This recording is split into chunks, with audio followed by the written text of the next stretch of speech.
change the background? How do you change it? That's my question. There is an arrow just next to the camera. Arrow to the camera, okay. Yeah. Then you go to background and effects. After that, you have an option of in blur and personal background. The third button is adding an image. The background new. Oh, new appearance. How to edit here? Backgrounds I can see. Just click on it.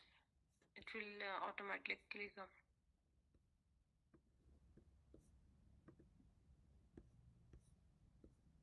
Camera, background and effect. I have two figures. It's showing up at the bottom. And this is the one, but I have to select the one you sent, right? But how to get that thing? That's what I'm asking. Ma'am, sir, is it downloaded in your laptop? Yeah, but it is in some folder. Okay, I can bring it from that folder. Should I reshare with you? No, it's there, but then it has not showed up here, no? You can go to downloads. Maybe you'll find it in downloads. No, it is there, but in Google Meet, it has to be loaded, right? Yes. But it's not in the background folder, maybe. That could be the reason. Oh, okay, 1 minute. It has some more options, actually. Plus.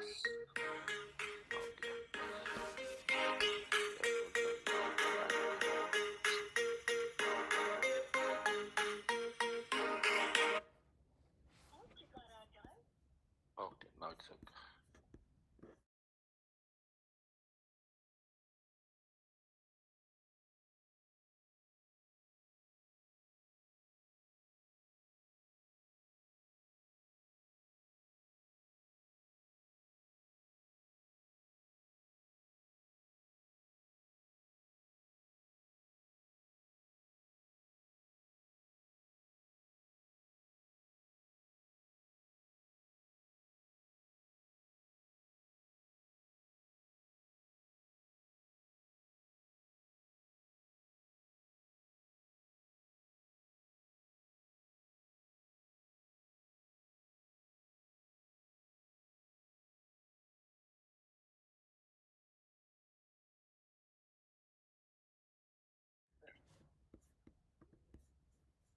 Video.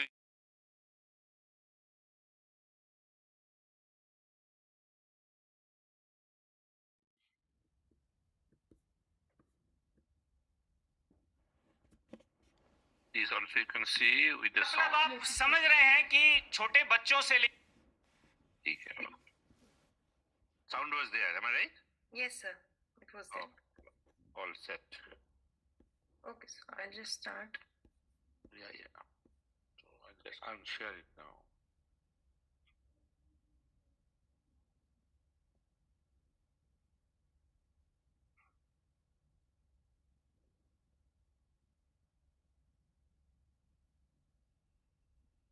Himanshu, is it started? Yeah, you can start. Yes, sir.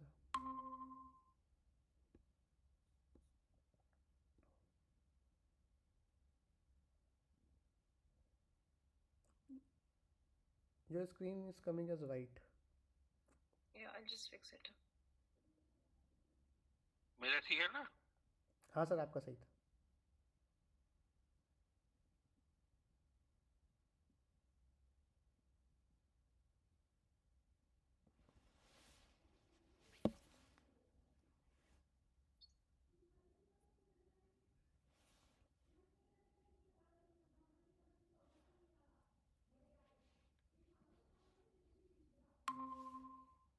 Now is it fine? Yeah, it's fine. Okay. So just tell me whenever We can start. Yes, sir. So good morning, everyone, and a very warm welcome to all. So it gives me immense pleasure to welcome you to the national level knowledge session, a key part of the ground. Today we are joined by IIT industry and some bright student innovators. First and foremost, heartiest congratulations to all the national level qualifiers. Reaching this stage reflects your hard work, solving ability. You are the among top innovators in the nation. You should be proud of yourself. So, thank you for joining here. Today, I'll start with the rules and the items of nationals. So, the prerequisite for the participants are each team should generate their team ID card from AI VidyaSetu team portal by 6th of January, which means by tomorrow. So that will be required for the registration process. So you don't need to upload any information such as image or name of the participant. There is a auto-generated button present on the screen when you open the team portal. You just need to click on generate team ID. It will automatically generate ID for each of the participants. All team members and mentors are required to get the print of AI with the Setu temporary team ID card. This will be used for the entry and application for the national. So teams without the team ID card are not allowed to participate. Each team can bring maximum 3 laptops for the national event. It should be fully charged before the event in a working condition. The organizer will not provide you with the charger or any backup laptop. Each team must bring a USB drive with minimum of 32 GB storage capacity. This USB drive will be used for storing emergency backups of the code and presentation file. The USB must be virus-free and should not contain any pre-written code or any external program. After, uh, after you have completed the code, just like in zonals, everybody is required to submit the code, the solution online, and as a backup, we will take the USB. On day 2, we will return your USB. This is the event schedule and format. So today is the knowledge session between 9 to 12. On day 0, there is registration from 6:30 p.m. to 7:30 p.m. for those who are residing at the school. So you need to get the AI VidyaSetu deputy ID card, which is generated from the portal, and we will mark your attendance. On day 1, the rest of the teams who are remaining for the registration will do registration between 8 a.m. to 8:28. So be particular with the timings because we will start the coding round by 9. So after 9, any delay, it will be the coding round will start by 9. There will be inaugural opening ceremony between 8:20 to 9 o'clock. And between 8:20 and 9 o'clock, everybody need to be settled down in the coding area. From 9 o'clock to 5 o'clock, there is an 8 hours coding challenge based on the assigned problem, which will be viewed on your team portal, and also a physical copy will be given to you. On day 2, top 12 teams from each category will present as per the allotted time slot, which will be the time allotted slot will be given on your team AI VidyaSetu team portal. And by 12:30 to 2:30, there will be a award ceremony and a knowledge session by IIT professors and the industry experts.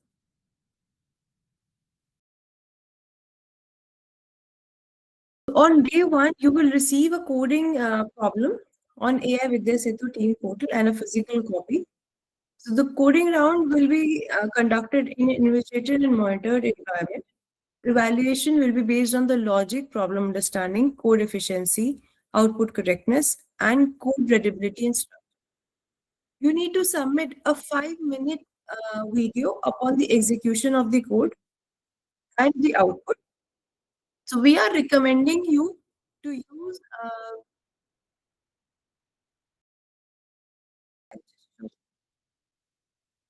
We're using recommending you to use Google videos, which will help you to record the video in a better resolution, and easily you can record the screen with the audio. If you are comfortable with any other software or platform, you can use that too. Teams must ensure the code is saved and submitted before deadline. After deadline, we will not accept any submissions due to any reason or any technical default. We will not accept it. On day two, top 12 teams from each category based on day one performance will qualify. So time allotted 7 minutes for the presentation and demonstration of the solution, and 5 minutes for Q&A round. So between 7 minutes, you will present, also display the video that you have submitted. The presentation file should be submitted before 7 a.m. on day two. Only one file submission will be allowed, no repeat. And the presentation should be of 10 slides. Evaluation will be done by the appointed judges and organizers and will be non-negotiable. And so the coding marks from day one will not be counted towards the presentation score of day two. Now talking about the platform and submission preparedness, teams must be comfortable with AI VidyaSetu team portal. On both day one and day two, the submissions will be done on team portal only. So teams should ensure that there is a working browser on laptops. Presentation file is prepared in PPT format. No more than 10 slides is allowed. File size can be maximum 100 MB. Only final version of the presentation is submitted before the deadline. So we will not accept any USBs from you. Whatever submission we have received on our portal will be displayed. General participation rule. So participant must reach the venue at the reporting time mentioned in the schedule. So they should carry a team ID, the way with this.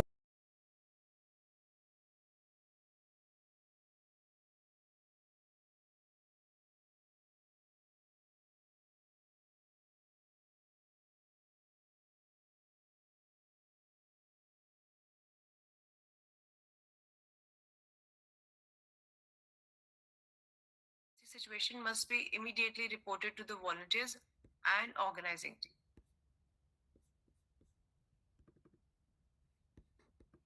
So the prerequisite for the national is the problem statement for the national will be focused on community building and will include agriculture, smart city, healthcare, waste management.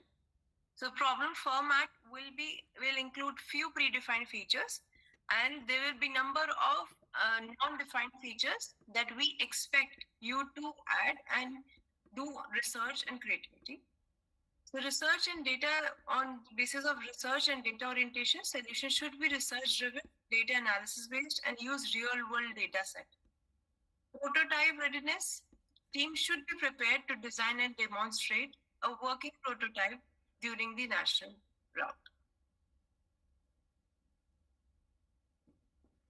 Now, I would like, it is my honor to introduce Professor Subir Kumar Saha sir, Professor at IIT Delhi, and an expert in emerging technology and advanced engineering, to speak upon emerging technologies and helping participants understand how rapidly evolving technology can shape the future.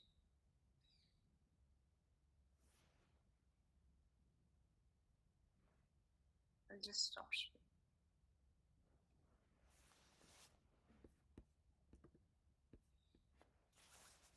Hello ये sir मेरे को entry देना दूसरे से मैंने login किया है Okay, am I ready? Yes, sir.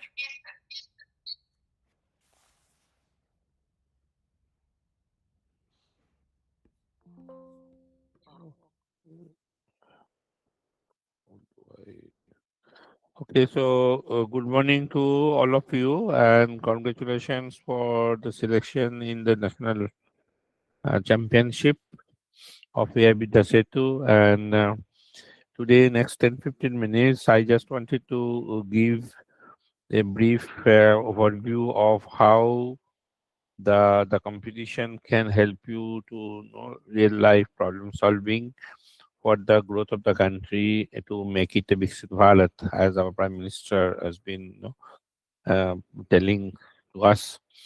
So, National Knowledge Session Day Zero today. So, basically, we would like to discuss in next couple of minutes that how to use AI and emerging technologies to boost your everyday work. Um, Let me read out the key the sentences. Artificial intelligence and other emerging technologies. When you say other emerging technologies, they include robotics, IoT means Internet of Things, should be viewed as productivity multipliers and intelligence multipliers, not as shortcuts or replacement of for learning. The last phrase is very important. We as a human being always try to do shortcuts, which is not abnormal per se, because all systems wanted to be in a minimum energy level. So here also, without studying or without doing the hard work, would like to get the maximum score or maximum grades. But life has other plans. So we as the elderly people, would like to repeatedly share that part, not as a shortcuts, but rather multipliers. Use AI to support research, ideation, exploration of complex concepts. The idea of AI, artificial intelligence, or for that matter, the intelligence, if we talk in natural intelligence, to remember things, to critically evaluate things. So AI should be utilized in a similar domain, instead of, as the above sentence says, a shortcut. A research ideation, right? There could be the millions of ideas available around the world. Can those be, uh, tapped using AI, so that you can take the wise judgment, not AI to take the decision for you.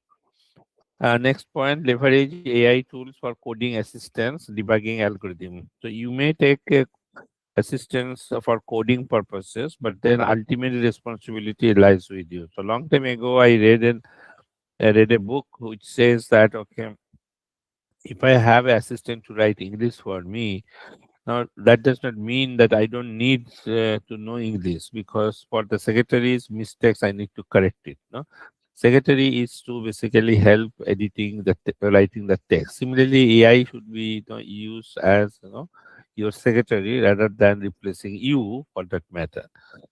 Apply AI to analyze data, identify patterns, and generate insights. So the above points are basically emphasized in the sentence.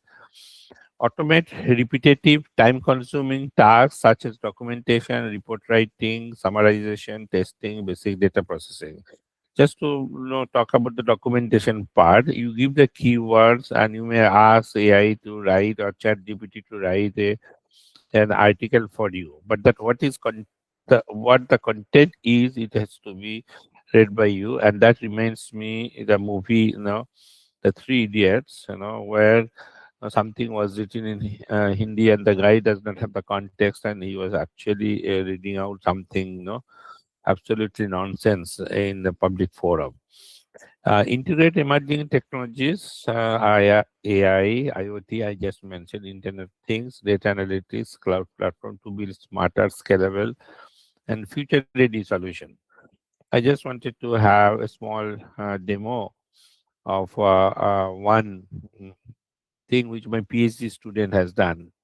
So in this video, what you see in the center, there is a robot is taking a scan of what we call the phantom. It is an artificial organ of a body, and the scan is shown in the left hand side, like an ultrasound scan. And then, depending on the quality of the scan, and the quality has been decided by expert doctors. in advance. I repeat this video again. And then based on the quality of the image, then the robot decides whether the more pressure has to be applied or less pressure has to be applied.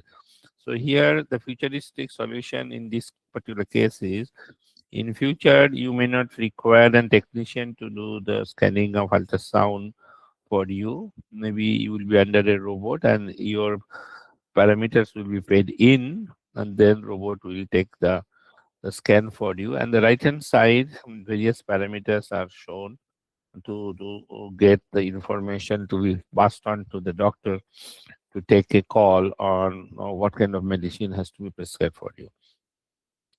So use the time saved through the automation. So when you did this automation through AI, the time has been saved. Use it for more intelligent work like critical thinking, creativity, system design, and real problem solving. So key message in the first two slides is AI supports your intelligence, it does not replace it. Now, the building for Bharat mindset, we always borrow things and we take, unfortunately, pride of using foreign brands. So let our brands to be utilized by foreigners and take a pride that we use Indian brand rather than we do it, because this is the example I tell to everybody that even if my parents have a house or a car, once I get my job, I would like to build my own car or old house. So it is a human nature, but our mindset has been, for many years is different, which we want to change, and our present government is very supportive of that intention. Technology developed in India should be built in India, as you are learning AI and you will be building your solution, not working for a foreign company and their product comes back to us as a foreign brand, even though your input is there, so that we become self-reliant, independent, and resilient as a nation. Technology must solve real problems faced by the people around us. Here also, I would like to take you to to one website where we have uh, developed our one product for the villagers in Mathura district. I wanted to show you maybe about 30 seconds or 1 minute glimpse of that one. So please watch. Okay, first I have to skip. Skip. Okay, what do I go? Okay, skip. हैं या और कोई रोजगार करते हैं या बाहर भी जाते हैं अपना शौक कर लेते लड़की पढ़ाई में लगा लेते हैं मोबाइल खरीद लेते हैं So what you see in this video, which I'll replay again. So the women of a Jade village in Mathura district of Uttar Pradesh are मतलब आप making spherical beads from the tulsi stems. So we all know the tulsi. It is English word is holy basil, and they are used to make garlands for the chanting purposes. And some people use it as an ornament. And then the whole productions here in large number, they go to various places in India and abroad wherever this kind of need is there. So just see, there are 5 6 different varieties of there. So for last 10 years IIT Delhi, I was involved in this development, and we have produced one machine which will indicate when I play the video. समझ रहे हैं कि छोटे बच्चों से लेकर लड़कियां, महिलाएं, पुरुष सब एक तरह से जो ये स्वरोजगार मिला है, इस स्वरोजगार के चलते वो अपने काम जो हैं आसानी से This is our machine, and this has the most advanced technologies, so-called emerging technologies. So this motor is called the BLDC motor, brushless DC motor, which are otherwise used in robots and other advanced things. And this small device is an electrical engineering powered device. It is called VFD, variable frequency drive. It converts AC to DC and then varies the speeds. And these are some of the traditional one, as in the villagers tried their own. Like here, this is one of the original one, which you see just few seconds before with their hand motion. Then this is a motorized version, and this is our advanced motorized version. So this is basically the message. कर पाते हैं अपने लिए So this is basically the message we wanted to give through this slide. So you can see the Tulsi malas here, which have been built, and that has enhanced the earning of the people by 3 times. And that's the contribution we would like you to make through this sliding of AI and emerging technologies. So observe challenges in water, waste management, healthcare, education, and mobility. Build solutions that are affordable, accessible, scalable with Indian condition. I have just given you a demo in front of you. It has been covered by Sansad TV. So if you give the keywords Mala se Mala Mal, Mala means the garden, and the Sansad TV, you will be able to watch what I have just played for you for 26 minutes. Designed for diverse Indian users across rural and urban contexts. We are very fortunate to have many various practices in our country, various languages. So our challenges are many, which is good for us that we can be engaged solving our problems and generating revenues out of those. Focus on real impact, not unnecessarily complexity or imported dependencies. Key message is if it works in your neighborhood, it can work for the nation. And if it is built in India, it strengthens India. So we would like to be proud of what we are, not that what we bring from outside. So this is a very important thing, and it's been there in the history. Prototyping the art of failing fast. The earlier you fail, generally we don't want to fail, and we wanted to succeed. But then failing fast is good that you learn fast. Your first solution does not need to be perfect, even these AI solutions also. So build, test, learn, improve. That's the message. Treat failures as a learning milestones, and the 8 hours coding national round is meant for experimentation. So there also this 8 hour you can have division of your time that okay, first you can start just doing it, and don't get frustrated if it doesn't work. Just have a cool mind to figure it out what went wrong, and faster feedback leads to better solutions. Teamwork is very important. Coding is a team sport or team spirit. No great product is built alone. Like just you, if you wanted to hold a cup, your one finger will not do it. So you have to have 2 finger, 5 fingers. So our nature teaches us take messages from nature if you don't want to trust another human being.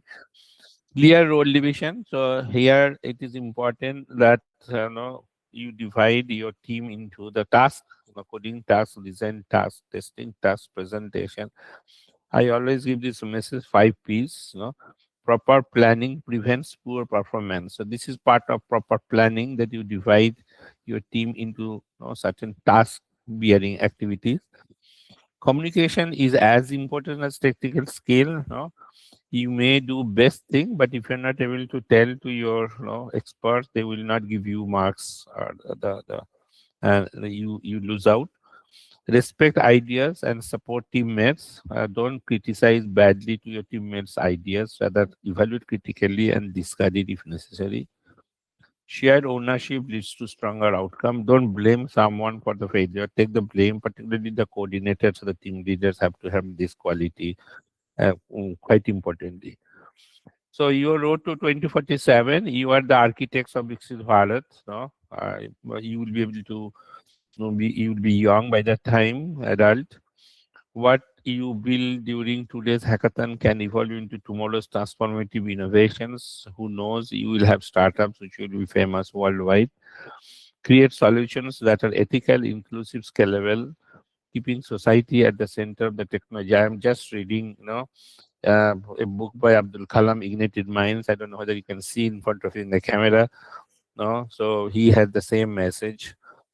Develop skills that not only address India's national priorities but also contribute to global progress.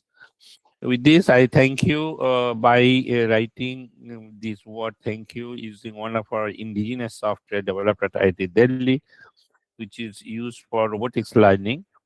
But then how some of the messages which I have just shared in the slides, they are available in the form of a fiction book which was written by our team Now on the top right is the English version of it, robotic computation-based knowledge in education. A couple of years ago, it has been translated in Bengali. So at the bottom one is in Bengali. Both are available, Flipkart, Amazon, and Hindi translation is underway. Maybe in couple of months, Hindi version will be also available. Left bottom, we have our IHFC, the AI VidyaSetu, one of the organizers, information, and right hand side is my information. So if you feel like contacting me in future, even in my mobile, that's okay. So thank you very much for your kind attention, and wish you very best for the competition coming up. Thank you Yeah, so much, sir. yeah, I'm Thank done. you for sharing your thoughts, like how the participant can leverage their innovation journey. So now I would like Mr. Aditya Lekhi, the Senior Executive of IHFC TIH of IIT Delhi, to share his extensive experience in technology innovation, system design, and applied research.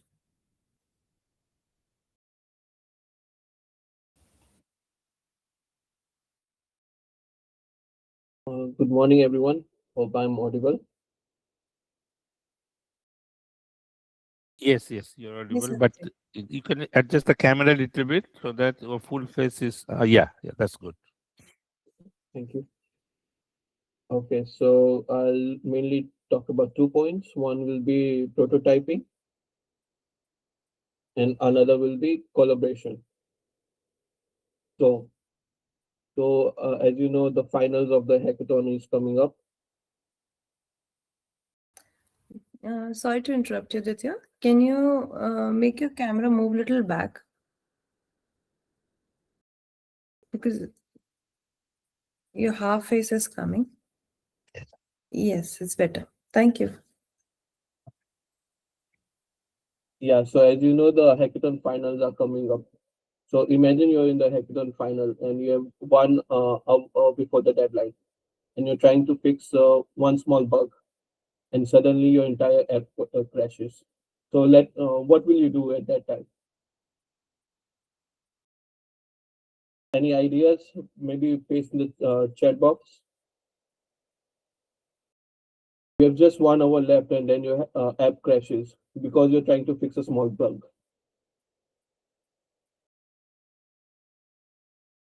Okay, so there'll be two things you can do. First, you can make a good prototype before you start coding, because coding is expensive and making a prototype is cheap. So as also Sahasa said earlier, fail but fail fast.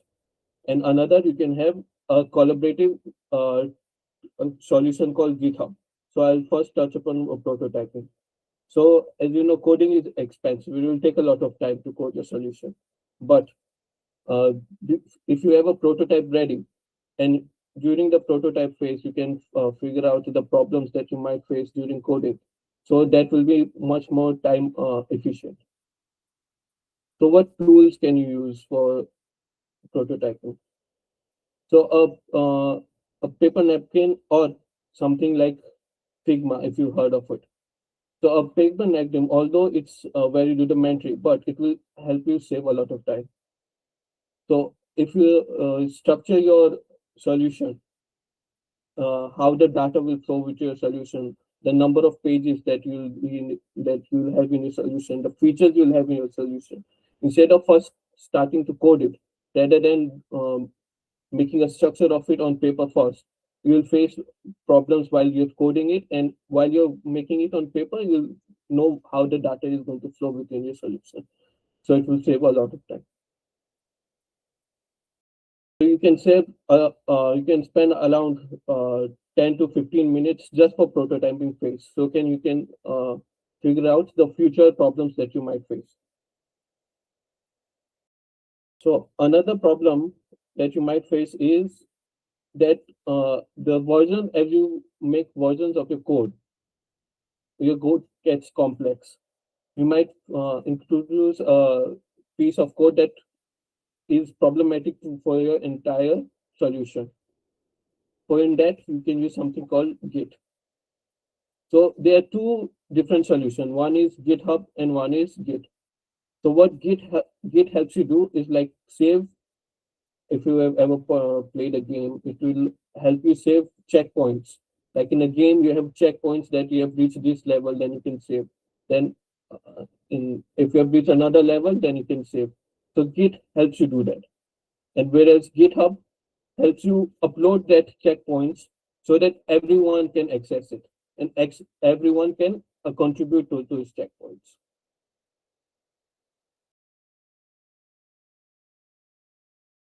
So what Git does is like saves history of your code. And the GitHub is like the online platform. It's a cloud where all your histories have been saved. Now you'll be working in with a team. So what I would recommend the flow to be is like also I saw in the earlier hackathon, your people are using rudimentary things to share data. So like for you're sharing your code on WhatsApp or email using those using those, what will happen that you won't be able to see what you had done earlier. If you're trying to fix a bug and the entire app crashes and you want to go back to the previous stage of your code, you won't be able to do that using such solutions. So what I recommend is using the combination of Git and GitHub. So one person in the team should be charged with creating a online repository on GitHub.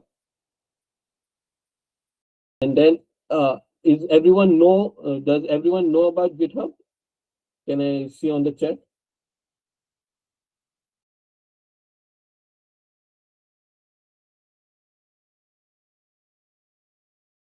Okay, I think so.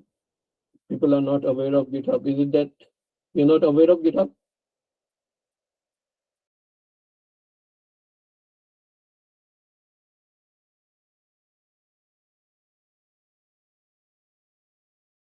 Okay, so we have a couple of common codes that you need to know when you start working with GitHub. So a repository is like your code base. And then when you want to commit something to the repository, you use something called git commit. Then you push your local repository. After you commit it, it will stay on your computer, but it won't be accessible to everyone. So you need to make it accessible to everyone by pushing it on the cloud, which is the GitHub repository. So to push that, you'll use something called git push. And in the repository, you can have many branches. So what are branches? So branches can be different features that you're working on. Not everyone will be working on the same feature at the same time. So to save time, I recommend what you do is create different branches for each feature you're working on.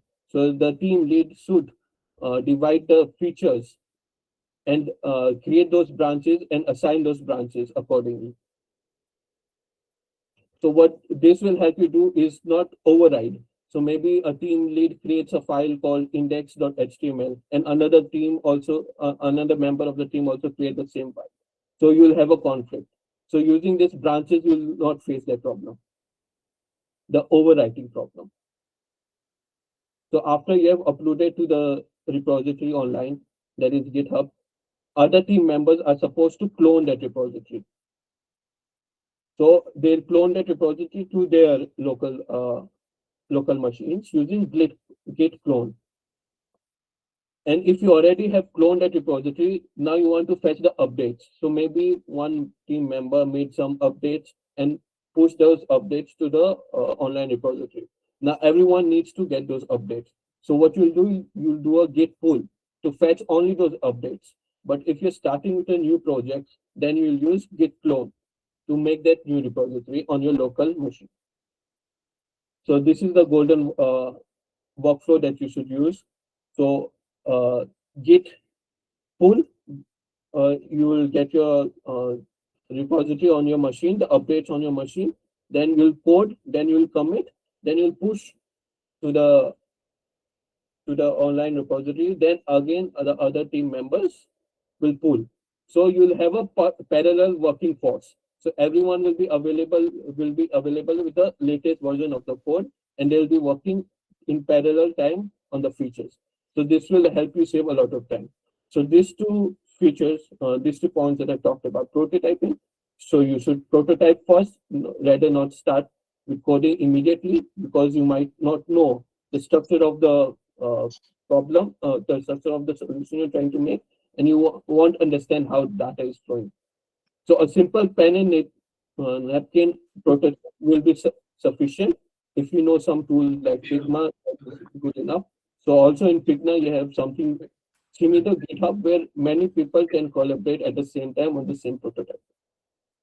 And another thing that I talked about is Git and GitHub. So you can save versions and you can do parallel coding using this solution. That's all from my side, yes, sir.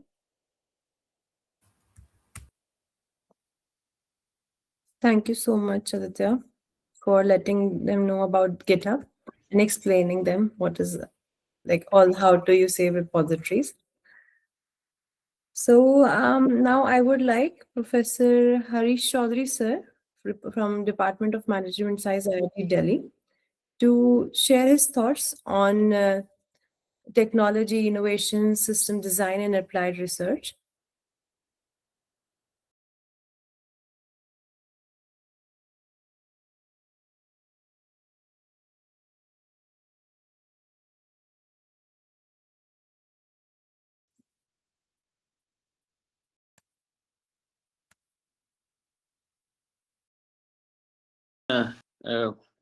Minute or so. It is giving some trouble with camera not found. So I'm just trying to fix that. Give me a minute. Sure, sir.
So by then I'll address one query.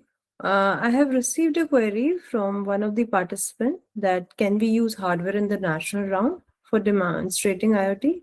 No, you cannot reuse hardware in national round. It's a software competitions or pure coding based.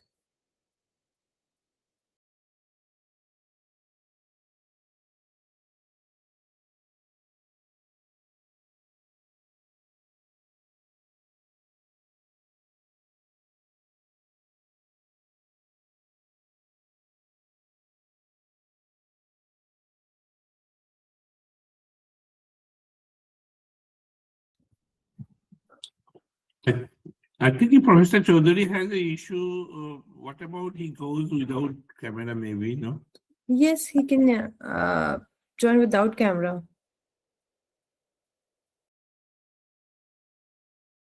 Harish sir, are you there?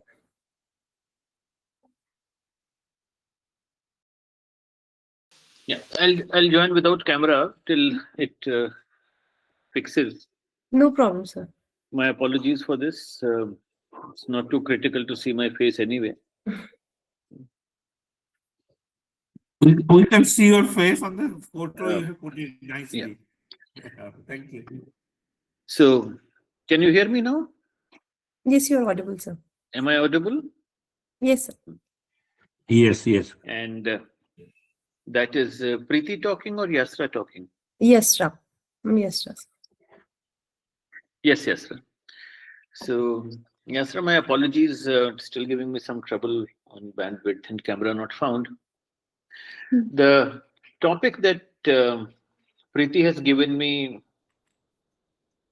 R2, to which I need to probably do some justice in the next 45 minutes to an hour. I think what I'll do is that I will address both of these for about 15 to 20 minutes and keep some time for the children to ask any questions, queries. So first of all, most welcome to this session, and thanks to HFC and Professor Saha and his team for making this event happen. I have to start with, I have a request to all the children here. It is not only about winning the competition of the hackathon. It is a national hackathon. A lot of effort has gone into it. Yeah, now I can see Yasra, her camera is on. Hi Yasra, how are you? No, sir. It is not only about the prize money. It is not only about your career and you children doing well.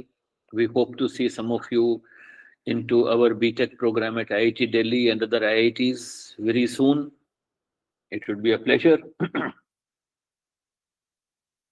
I was once listening to a CNN talk long back.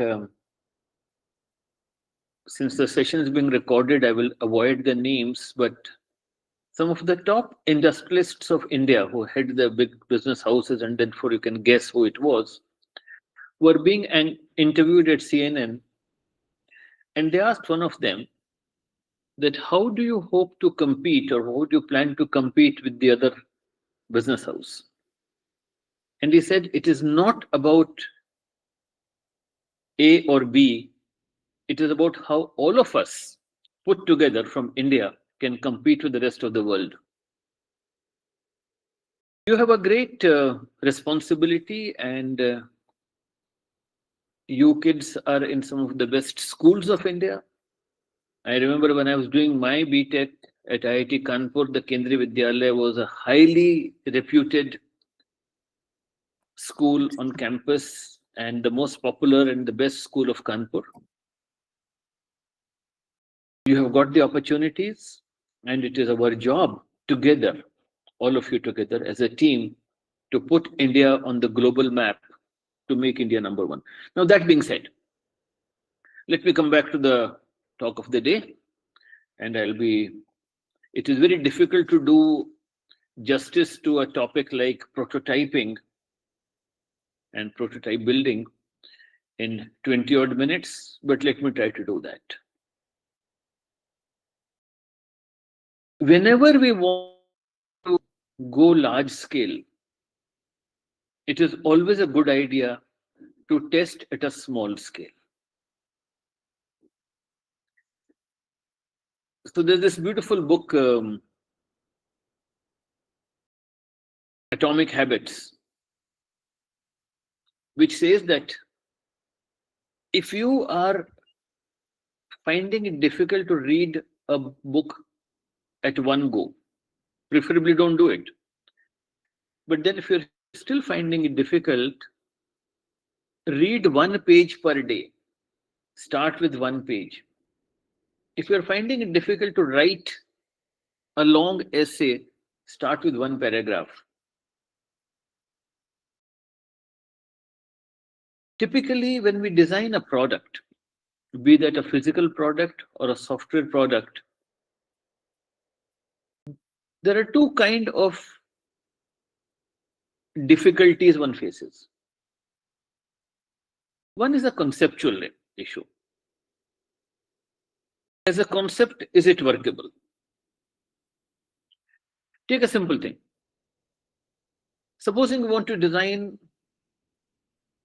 a small gadget or a small software which could be loaded onto one device,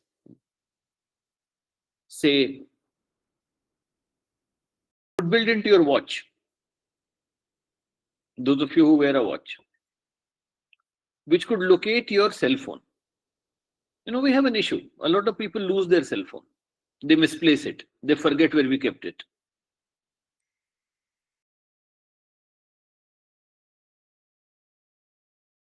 The first thing is your idea workable? Is the concept acceptable? The second is, it might work at a 1-to-1 level, it might work at a 1-to-5 level. Will it work for millions of people together? You know, it's just like saying that you write a small program to find prime numbers. Now, if somebody asks you, what are the prime numbers between 0 and 10? I don't need a code. I don't need a program. I don't need any software. I can just rattle off 1, 2, 3, 5, 7, and that's it. How did we do that? What was the concept? The concept simply was the definition of the prime number. You're all familiar with prime numbers. The prime number is one which is not divisible and which does not give a whole number if divided by any number other than 1 or itself. Okay. I didn't use that for saying 1, 2, 3, 5, 7. It just came naturally. I need to look back as to how did it come naturally. Can I write a code for it? Does it work up to 10? But if somebody was to ask you, give me a list of prime numbers between 1 and 10,000, then it would be, you cannot do it, or I cannot do it just rattling it out. I'll have to think a lot. When do I start thinking? I start thinking beyond 10. Up to 10, I'm okay. So what's the next? Is 8 a prime number? No. Is 9 a prime number? No. Is 11 a prime number? Yes. Is 12 a prime number? No, because it gets divided by other numbers. Is 30. So then I check 1 to 1, and this is where my logic sets in. So if I was to ask you another question, is 47 a prime number? You'll apply that rule. Let me divide it by all numbers between 0 and 46. But when you do that, you will find that I don't actually need to do it up to 46. I only need to do it by half of them. If it does any number other than itself and 1 lying between 0 and 47 by 2. Now that logic builds in. So I don't need to go up to 46, I need to go only up to 23.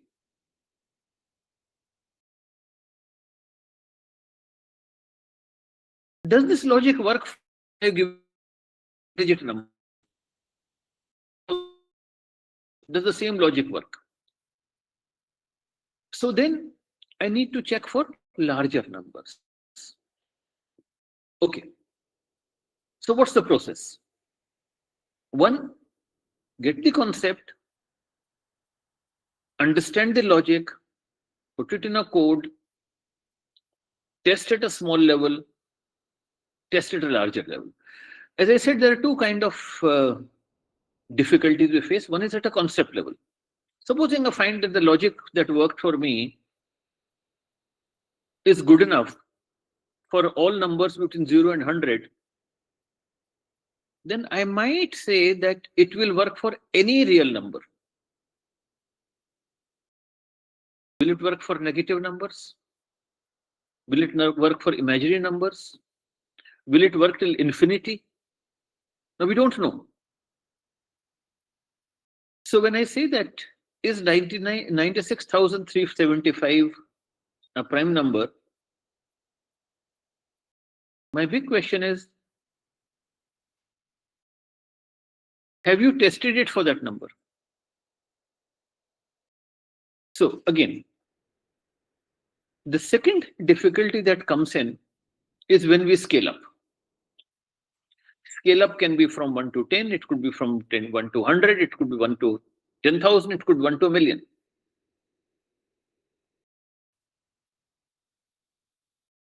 So that is the second part. To address the first part, we need to be conceptually correct to address the second part. One way is to build the system complete and then see does it work. The other is build a prototype. See whether it works. I'll take a physical example and then I'll get to software examples because we are now talking about developing softwares and that's probably the area we want to work in. Say you want to design a car. Should I set up a plant, set up a factory, get the plant and machinery, invest 20,000 crores, or should I first test my concept? Now, if you are designing a petrol-driven car, which would compete with the cars on the roads, that's a known technology. You can buy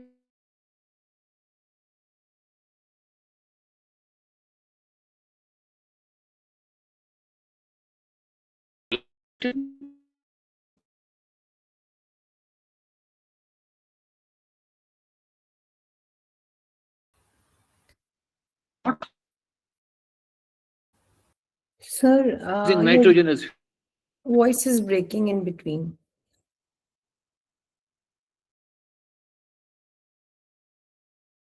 hello. Yes, sir. Sorry, but your voice is Okay. breaking in between. Yeah. Okay.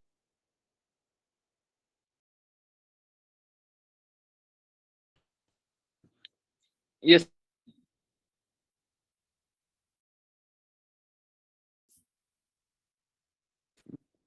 So then you need to design maybe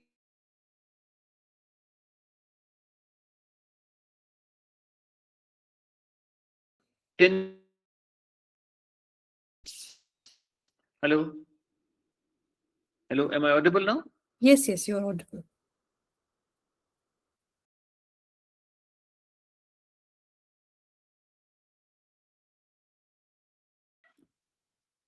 Hello? Yeah, but now I'm getting a message you lost your network connection trying to reconnect. Okay, but you're audible to us. Okay. Okay, yeah, sir, I'll continue. So Yes. instead of designing a car which will cost maybe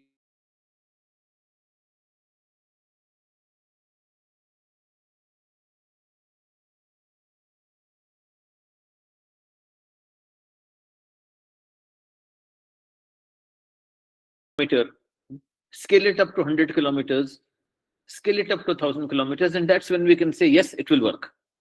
Now come for same for. So typically we begin with a sketch and a pen paper prototype.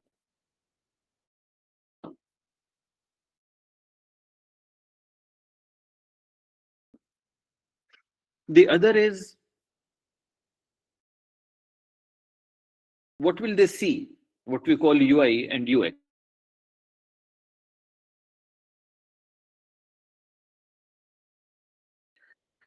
So I'm sure you people are using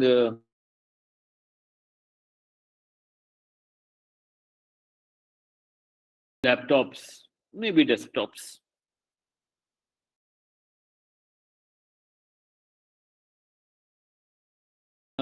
Android machine to an Apple machine.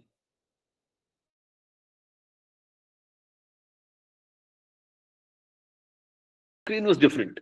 It took me a lot of time to get used.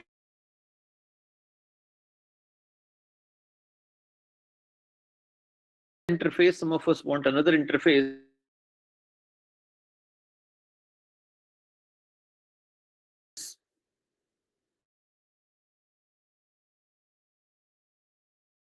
iOS screen and different from the Apple screen.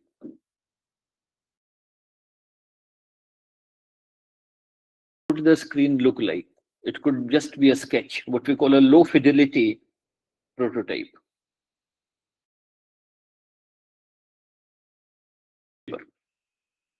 And then we develop a wireframe.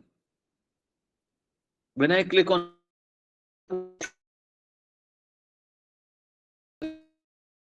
what should be the drop down menu,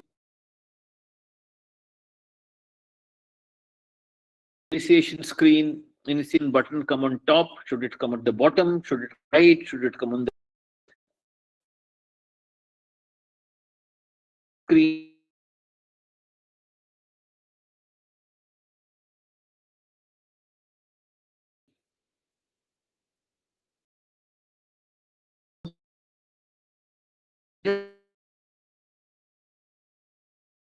Now, if I may say, the last few years, coding so simple and easy and wireframing.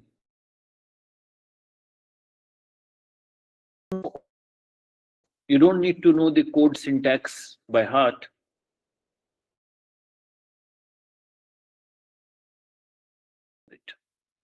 Say, for example, for wireframe, I find balsamic.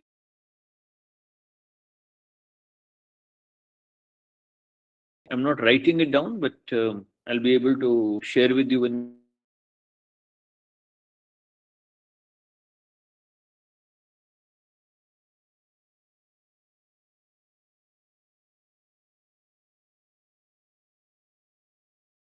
Which gives you more detail. Once again, my request is don't jump too quickly. So, for wireframing, and then when you want to move to UX pin,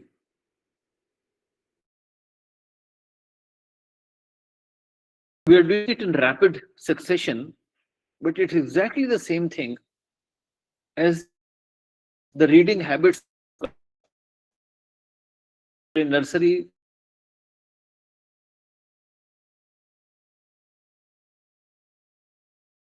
Very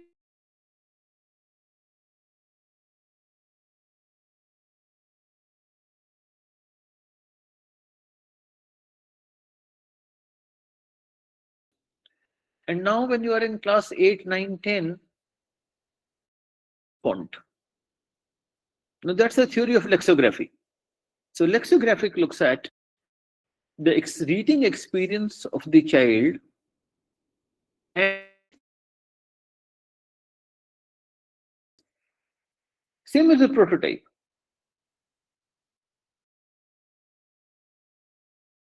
Which we will not be doing in this hackathon. You take a 3D print. You know, the human imagination is limited with the dimensions.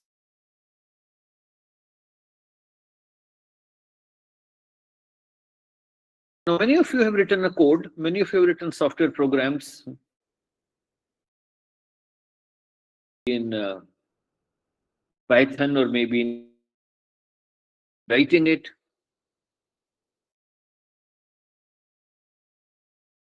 But when you're on your own, when you develop a software product,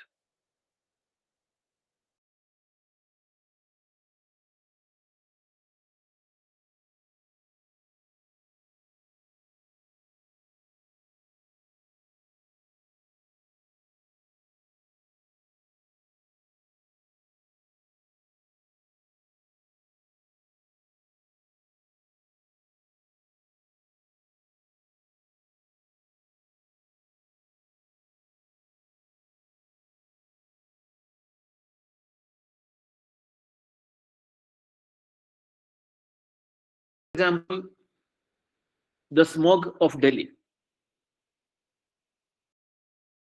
Governments and governments over the years have been trying to solve this problem, and every year it grows larger.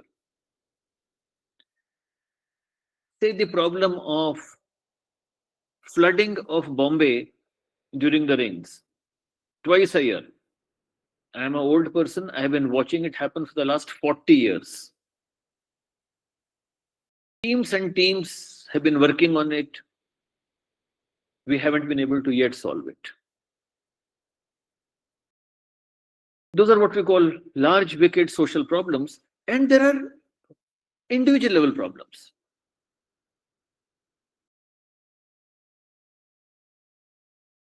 I live in a multi-storied building. The lift size does not allow me to bring in heavy furniture in the lift. It was not a problem 30 years back because people lived on ground floor or first floor. But now if you're in a multi-story building on the 40th floor and the lift is not allowing it to do that, it is humanly very, very difficult to carry the heavy furniture 40 floors. Okay, 1. 2, if it's a 100-floor building and you're living on the 5th floor, the lift is on the 100th floor, how much time will it take to come to the 5th floor? You're waiting for it. You're driving a car and you park it at Connaught Place, which has 7 parking spots with a few hundred cars in each. And you have to remember where you parked the car. Now, in the malls, we have done it physically. So when I park my car in a mall, I read the number on the pillar and the basement and I write it on my cell phone. And when I'm coming out of the mall, I read that and then select. Can I do it? Can I have a simple app which does it for me?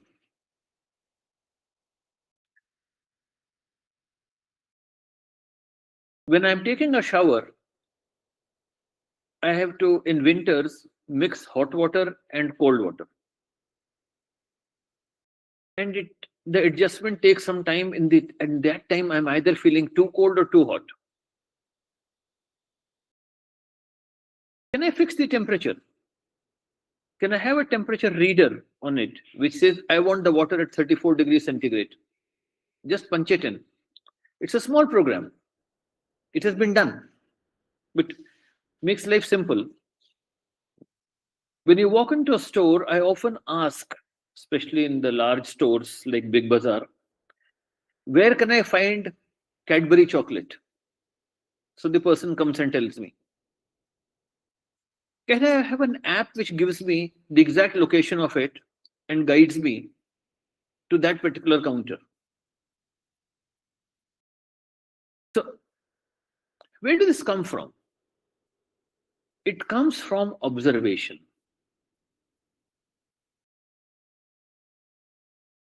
This morning I was trying to cross a road and I look to the right and I look to the left and I keep looking to the right and left, and when can I cross the road?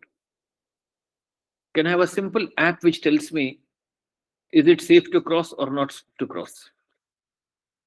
Where are the vehicles? How far are they? At what speed they are coming?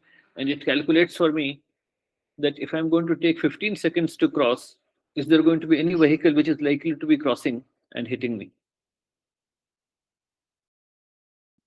So where does it come from? It comes from day-to-day experience, where you find that here is an issue which could have been solved or which probably calls for a solution.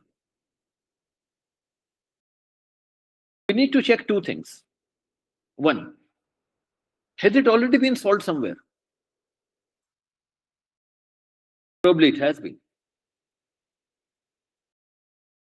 And 2, is it only the problem that I'm facing or is everybody facing it? So from observation, we come to ideation, imagining what the solution could be. What can be a simple answer to it? Should it be on my handheld device? Should it be audio? Should it flash on my glasses? What is the best possibility? At this stage, we are not looking at whether it is possible or not. At this stage, we're only saying, here's the problem, and I wish this could happen. Let me give you a difficult problem. I want to visit America. I want to see Times Square in New York. Today, the process is I get a passport, I apply for a visa, I book a flight, I check in, I land at New York, I take a taxi, maybe book into a hotel, and so on. A lot of money, lot of time. Can I teleport myself? Can there be something by which I can electronically reach there digitally, have a coffee, and come back digitally in 1 hour? Okay, I'm imagining it. The first reaction is, you're joking. How can it be done? Yeah, maybe it can't be done. Maybe it can be done. You see, everything that we read in science fiction. Okay, the second problem, I'll give you a difficult one.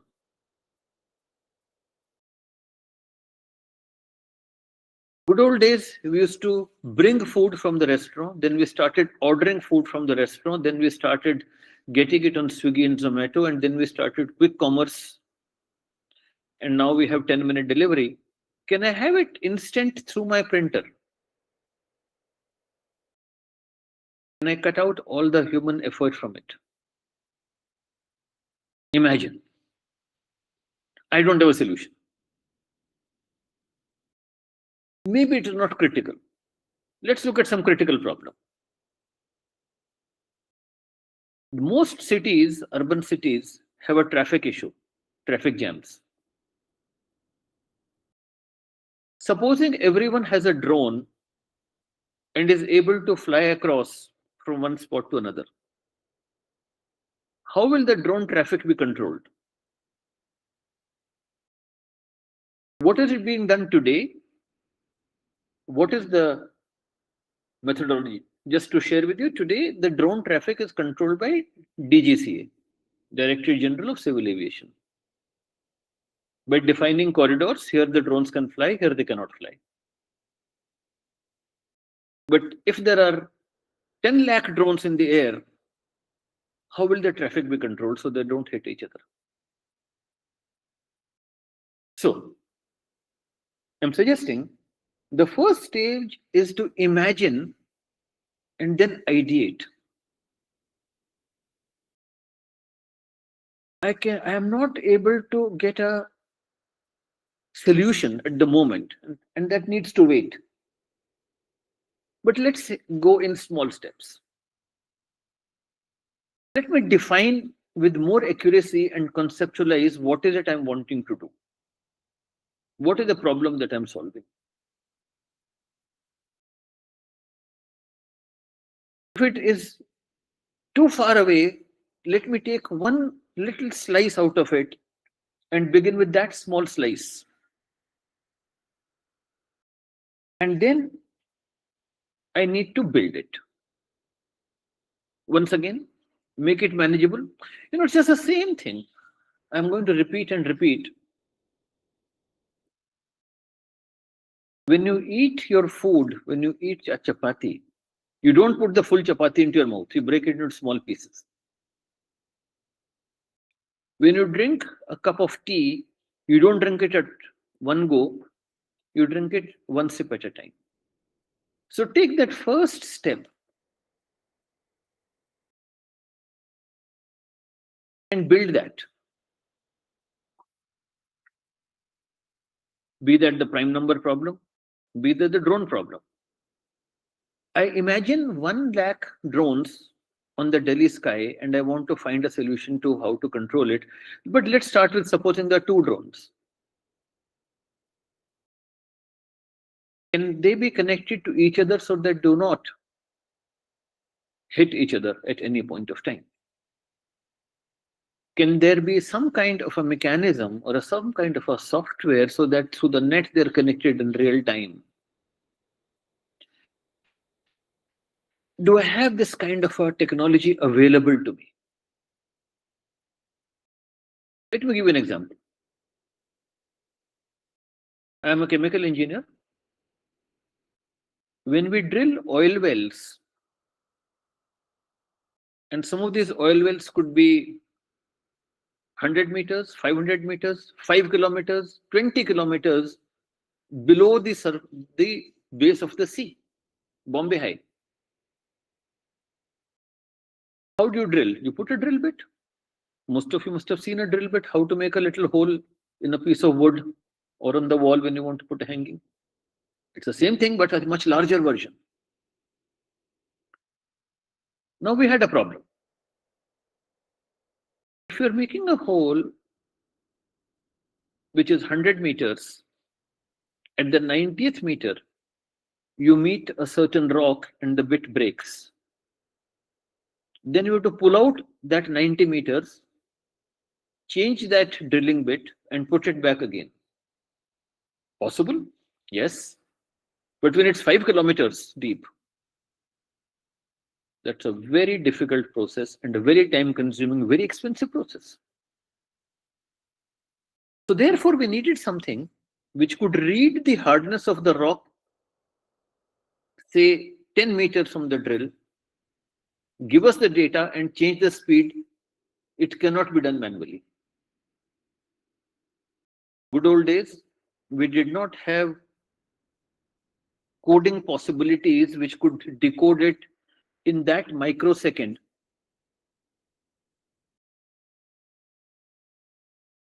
We had to use another language. C++ was not good enough for those of you who heard of it. So we moved to Python and Python solved the problem for us. But take the same thing. That same thing is not good for enough for radars. So the second question we ask when we build is, do I have the tool available for it? It's just like saying, do I have the drill bit available for this kind of a rock? What are the tools that we use? For prototyping, now there are a number of tools, and you don't need to be very familiar with each of them, but you need to know what tool can do what. And that's where I'll request you. So Figma is one, Adobe XD is one, Sketch is another, ProtoPy is one, Proto.io is another. I'm just giving you names. Now, you don't need to remember these names. You don't need to write these names. You could simply Google it or use a good AI to give you the list. I have a request. Those of you who have had any exposure to music, in music we have a saying in classical music, Ek sadha to sab sadha. Sorry for my Hindi, some of you may not be familiar with it. If you expertise one, you can expertise all. And a good teacher, a good guru, will not allow you to go from one note to another unless the first note is perfected. So I have a request. Pick up one tool and expertise it. The second will be very easy. Spend a lot of time on the first tool. Maybe the starting point is either Sketch or Figma. Take one of these simple tools, and then you go to the more advanced ones. Okay, coming back to the process of prototyping, you have picked up a problem, you have imagined the solution. Take the first small step and develop a code for it. You can write the code or you can ask AI to do it for you. Then you need to test it. One big mistake we sometimes do is we create the data. My request to you is take real data. Real data. Small amount, just a few data points, but take real data. And you will find the problems. Once you identify those problems, the next step is to refine, improve till you get what you wanted. Now, where does it go wrong? What are the typical mistakes that people make? One, the first one is prototyping without a clear goal. Don't you go to build stage unless you have completed the first two stages of imagining and defining. Or if I have to use a design thinking approach, prototype really comes at stage 4 in design thinking. What does the design thinking say? Empathize, define, ideate, prototype, test. It's a beautiful small 5-step process. But do that. The second problem that we make or mistake we make is prototyping too early. That's what I'm saying. Don't get into it too early. Use the appropriate tool. Check, will this tool do it for me? Use real data. Prioritize interactivity. You see, interaction is very important. Which are the data points which are talking to each other? And take feedback at every stage, test, test, test. And don't be discouraged by failure. Now I'm going to stop here for a few minutes and I'll take on questions, Yasra. Yasra, I'm going to take a 30-second break and be back with you. Done, sir. So by then, if anybody have any doubt, you can post it in the chat box. I'll read it out.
So any queries which is related to prototyping, you can ask, not related to hackathon, about the good, how many hours, rest of them, that will be addressed at the end of the session.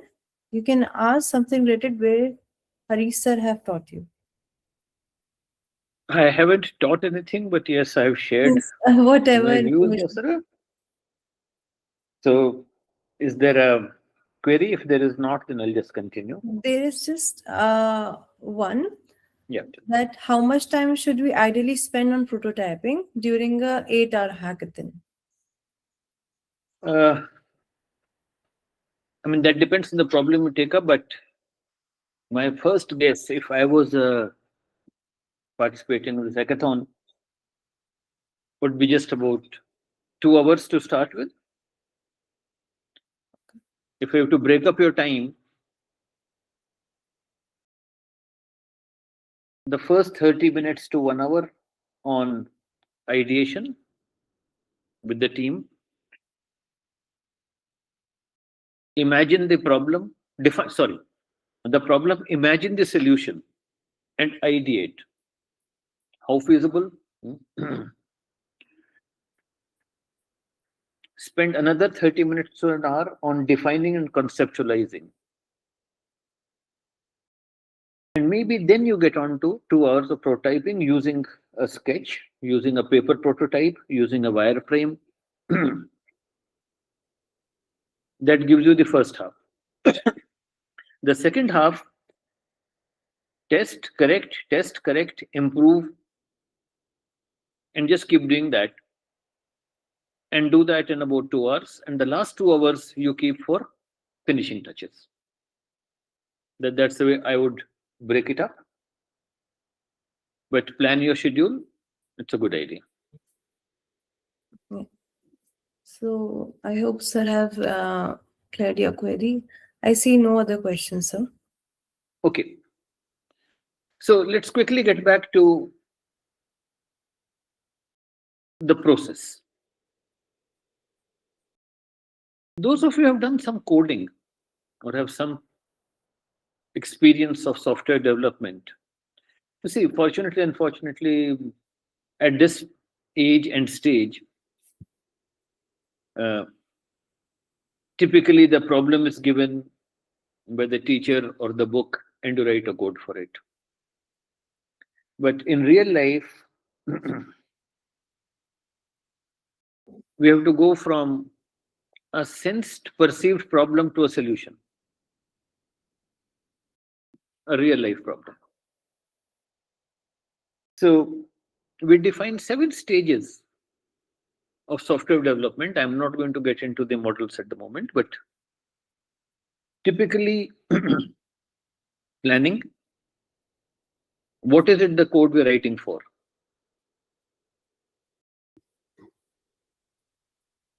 Requirement analysis, who needs it? What is it required for? What is its application? Where will we use it?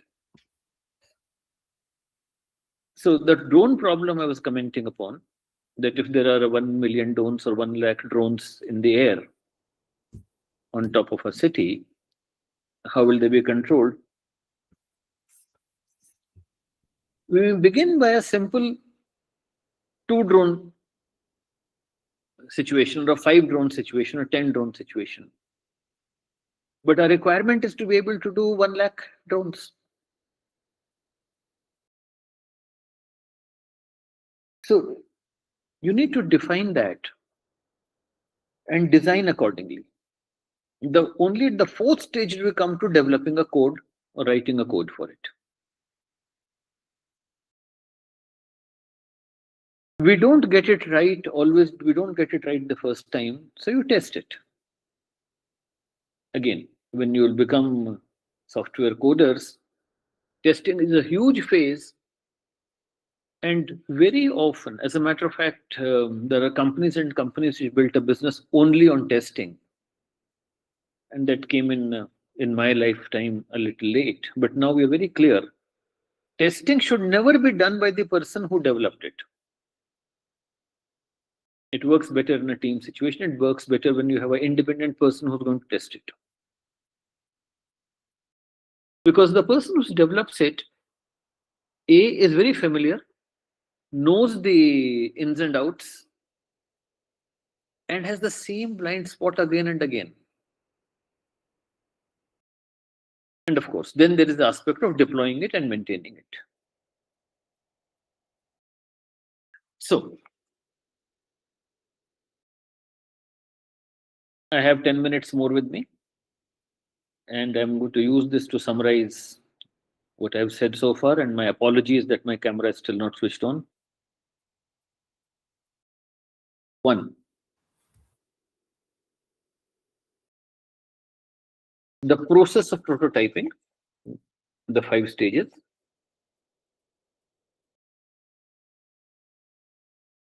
When you do get to prototyping, my suggestion is use a low fidelity approach. Do a sketch or a paper prototype.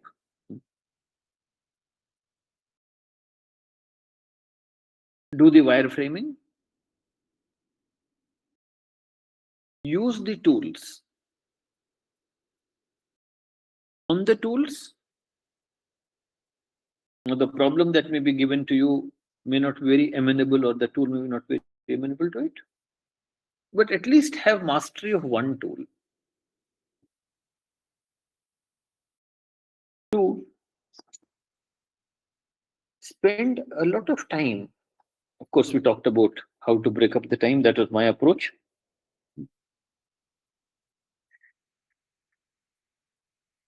Take feedback at every stage. Yasra, would I be correct in saying they're working in teams? It's a team event? Yes, it's a team event. So within the team, ideally we say the team size should be 6, but I don't know what Yasra has designed, what your team size is going to be. Any idea what the team size will be? Max it's 5 and Max. minimum 1 to 2 people. But preferably have a larger team. There's a place for a genius. There's a place for somebody who feels that, okay, I'm good enough for everything. And why not? There are mavericks amongst you, but we strongly believe that team effort is better than individual effort. And therefore, in your team, there's, of course, I don't want to get into it right now, but there should be somebody who's good at ideating, somebody who's good at designing, developing, and somebody who's good at criticizing. Feedback. Somebody who can find the loopholes. Somebody who can tell you this doesn't seem to work, or this is erroneous, or this goes wrong. Okay. And build it at every stage. Please don't take feedback as criticism. There's a huge difference between the two. Now, feedback is a feedback. Good team players do not get criticized. Mark my words, they do not get criticized. They hear criticism as a feedback. Okay? Avoid the mistakes, some that I've listed out. And fundamentally, three things. One, define with as much accuracy as possible. Set clear outcome goals. This is what we will achieve. Okay. Feedback, yes. And don't be discouraged by failure. Don't get upset, don't get stressed. Okay. Stay with it. Repeat. At end, we are more interested in the approach and the effort than the final outcome. So don't take shortcuts. Don't run. Whatever you're doing, whichever step you're at, do it perfectly, do it nicely, do it completely. Let me come back to where I started from. You people are the privileged ones. So are we. Just to give an example, if any one of you has a car at home, be that a Alto, Maruti 800 or a Mercedes, you belong to the top 2.5% of the country.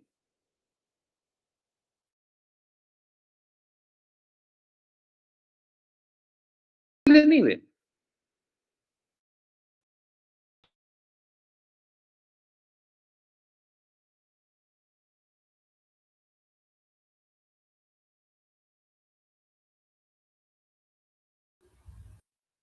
Hello.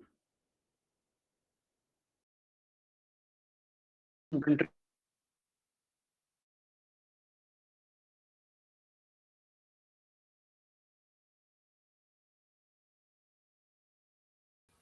We are still working at low end.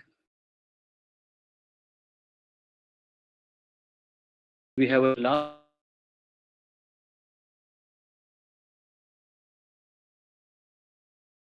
the companies which are headed by Indians.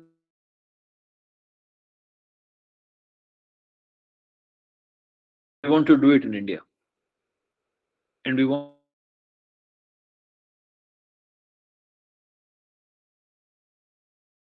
coming from India. And that's where your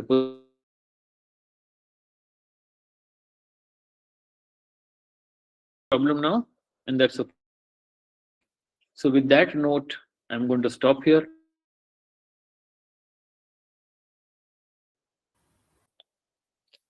Thank you so much, sir. Thank you for sharing your thoughts and telling how to collaborate among the team and practical innovation, prototyping, and designing the solution. Thank you for your thoughts and guiding them, sir. And once again, my apologies for my camera not coming on. No problem, sir. No problem. Your words were enough for them to. So now I would like Mr. Bhaskar Chaudhary, sir, Executive Director at PwC, to give who has deep expertise in product management and product development, organizational collaboration, and industry innovation, to guide the participants and the mentees.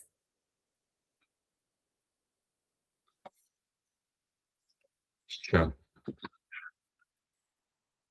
So thank you very much to IIT Delhi and IHFC for inviting me for this session, and also would really like to appreciate this initiative of this hackathon.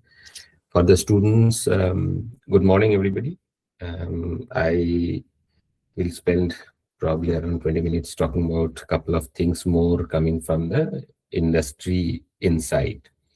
Now, the way I look at it is that so there are two larger perspectives that we need to keep in mind. So first of all, when you guys build some innovation and innovative product, and in form of a hackathon which you are doing, being in high school, and also within an ambit of an academic platform, we also need to keep in mind that what is the end goal, where you want to be. And I would say that we should look at it more from an incubation hub for a startup, future startup, right? And many of you might have been exposed to the fact that India, and especially some of the large metro cities, have been a startup hub for globally. I mean, there are other countries like Beijing and Shanghai and San Francisco and likes of those. They have also built a lot of startups, but in India also, there have been a lot of startups which has picked up in last, I would say, 5 to 7 years, or maybe a little longer than that. And many of those startups actually came from this concept of building solution, building product, solving a specific problem of the society and industry, which initiated from this hackathon's principle. So it's basically when you go for your final round of discussion, my reflection would be that you should treat yourself as a founder of a startup, and how you're selling your story, how you're building your story, how you're stitching your story. So this is something which is very important. So you have built some prototype based on the problem statement which is given to you. But in addition to that, I would also request that probably you can keep a little larger picture, the bigger picture in mind. So that's sometimes very useful. Also, you need to remember another thing, that there is.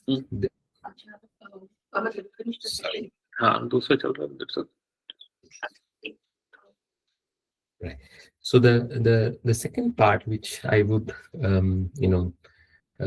recommend you to keep in mind, that Indian economy is growing. There are a lot of space for a lot of opportunities, a lot of business ideas, business potential, and majority of these economic growth which is happening in India is driven by tech. But at the same time, the tech needs to solve a problem, because tech itself. So there are two part of tech. So for example, AI, Gen AI, AI ML, and all of these things, you can build tech for tech. So which means that you can build platforms, and you can build applications which are used and consumed by the technology guys. So for example, if you build let's say a debugger, AI enabled debugger, so that AI enabled debugger which will debug a code is going to be used by another set of people who are also technical. But you can also look at technology solving social problems, social countries' problem, and government is also pumping in a lot of money in the Indian economy to solve a lot of problems. Those problems are coming from everyday life, right? And majority of the Indian startup ecosystem, they were formed, likes of Ola, and likes of your for example, Swiggy, Zomatos, and likes of those. All of them, they have solved a problem. Technology came as a enabler to them.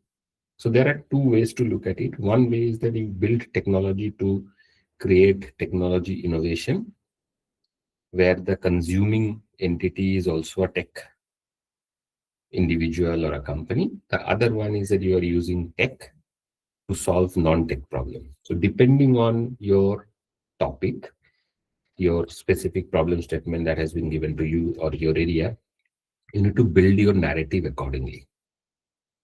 So if I talk about the second part, there are few things which is very important. So for example, when you are presenting it to somebody, you need to articulate the problem. So in a professional world, in a practice or industry, this is something which we always say, that what is the problem that we are trying to solve?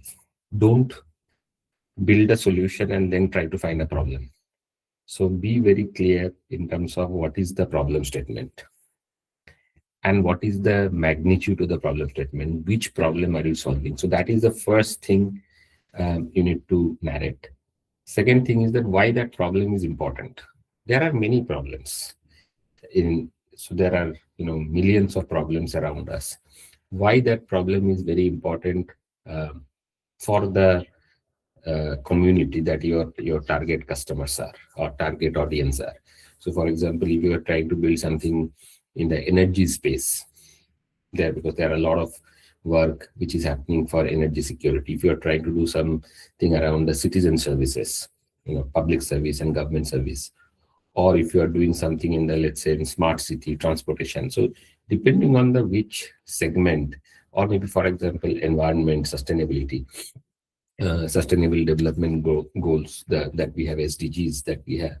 So depending on which segment that you are targeting, you have to also articulate why that problem is important in that sector. Because a problem statement in a transportation and logistics sector may be different from a problem in energy sector. So you need to have a little bit of sectoral point of view. So the technology that you are bringing in, great, and the innovation that you are doing, it might be a good idea to put a context to that technology when you are presenting your case. And the third thing which is very important is, why now? What is that problem that you are going to solve now? Now means today, because that problem might have existed in past. It may exist in future. It may happen that we can live with that problem.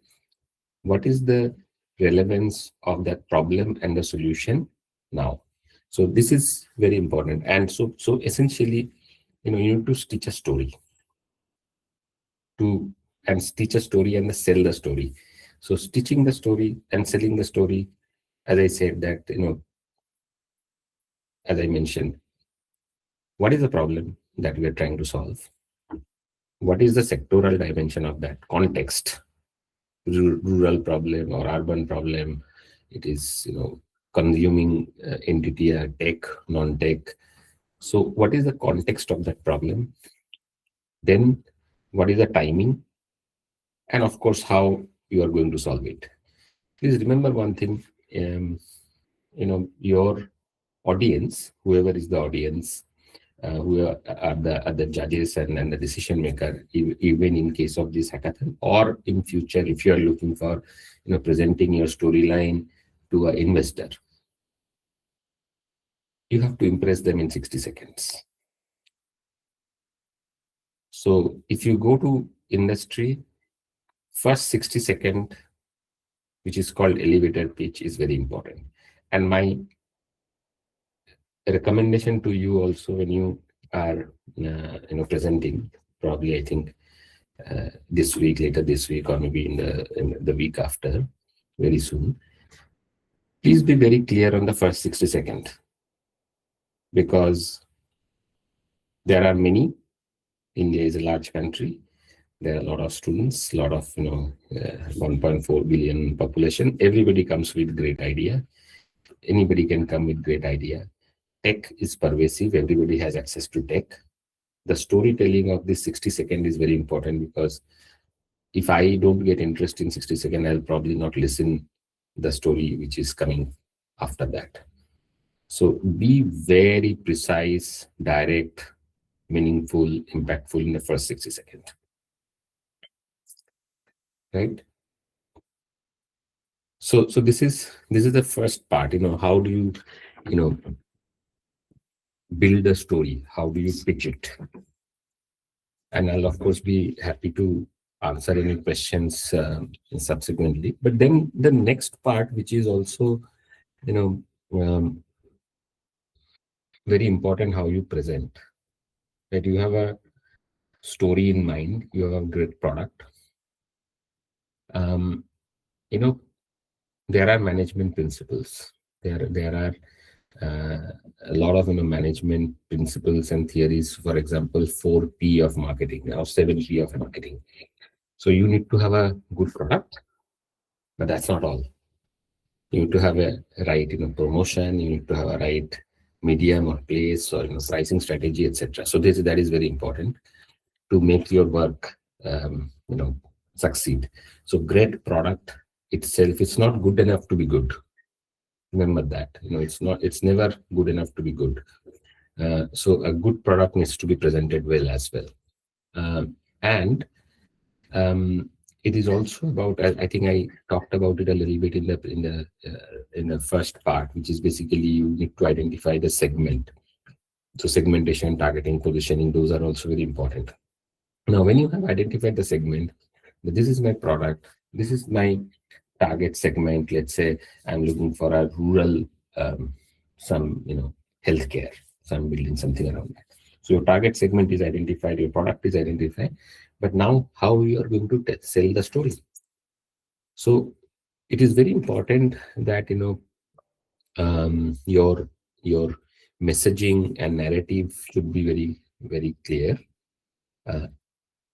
Your slides should not be very busy, because if you have presentation and if I am the audience, if I'm trying to read that slide, then I'm not listening to you.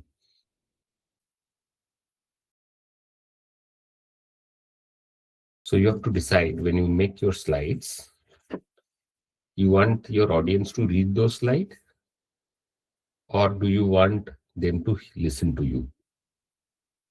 In most of the cases, when you make presentation, your slide is so busy with so much of text, then audience span of attention goes towards reading that slide, and then they miss some of the key message that you're delivering verbally. So you need to strike a balance. So the better is that if you don't make your slide too heavy, too text heavy, even if you write a lot of text, make sure that is readable, because if the font is very small, then I'll spend even more effort to read that. I will miss your storyline. When you are writing something in the slide, try to write small sentence. Avoid sentence, in fact. Just write few keywords, because people will be able to correlate. But the moment you write complex sentence, again, the audience, their brain is processed to read what is mentioned there, right? So it would also be a good idea, if you think that slides are meant for you only, not for your audience. So if you expect me to, be your audience who you are presenting to, you can think it this way, that the slide is only to remind you what you are supposed to talk, not for me to understand as an audience, right? So it's very important that you decide how much content you are going to put in a slide. And then there are certain slides which are not accompanied by a presentation. There, the storyline is a little different. You can put a lot of content because nobody is there to explain the slide. So the audience or whoever is the person who is looking at it offline, he needs to have adequate information in the slide for him to understand. But when it is being accompanied by somebody speaking over it, then you need to make that judgment of how much content you want to put in the slide and how much you're going to speak. And again, be very clear in terms of your storyline, the number of slides that you prepare, every slide should have a takeaway for me. Because if there are, I don't know how many students are going to be there and how many groups are going to be there. Maybe, many students, many of them will come up with 10, 15, 20, 30, 40 slides. It is very difficult for anybody to retain from audience perspective. So when you make your slide, think about it, that every slide should deliver one single message. If I have to walk out of the room, what is that single message that I am carrying with me in that slide? And the sequencing of the slide. So basically, your definition of the problem statement, what is the context, who is basically your target audience, what is the impact, how it is going to work, timing of those. So that story sequentially it needs to build. And also then another thing which is extremely important is basically your body language. Nobody knows everything. In industry, we make mistakes. I make 20 mistakes a day or maybe more.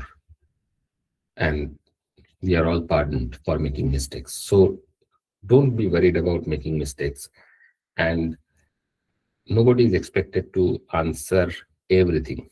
So it's absolutely okay if you say that this is something. So some questions, if there are any question from anybody or any observation, you can always say that, it's a very good point.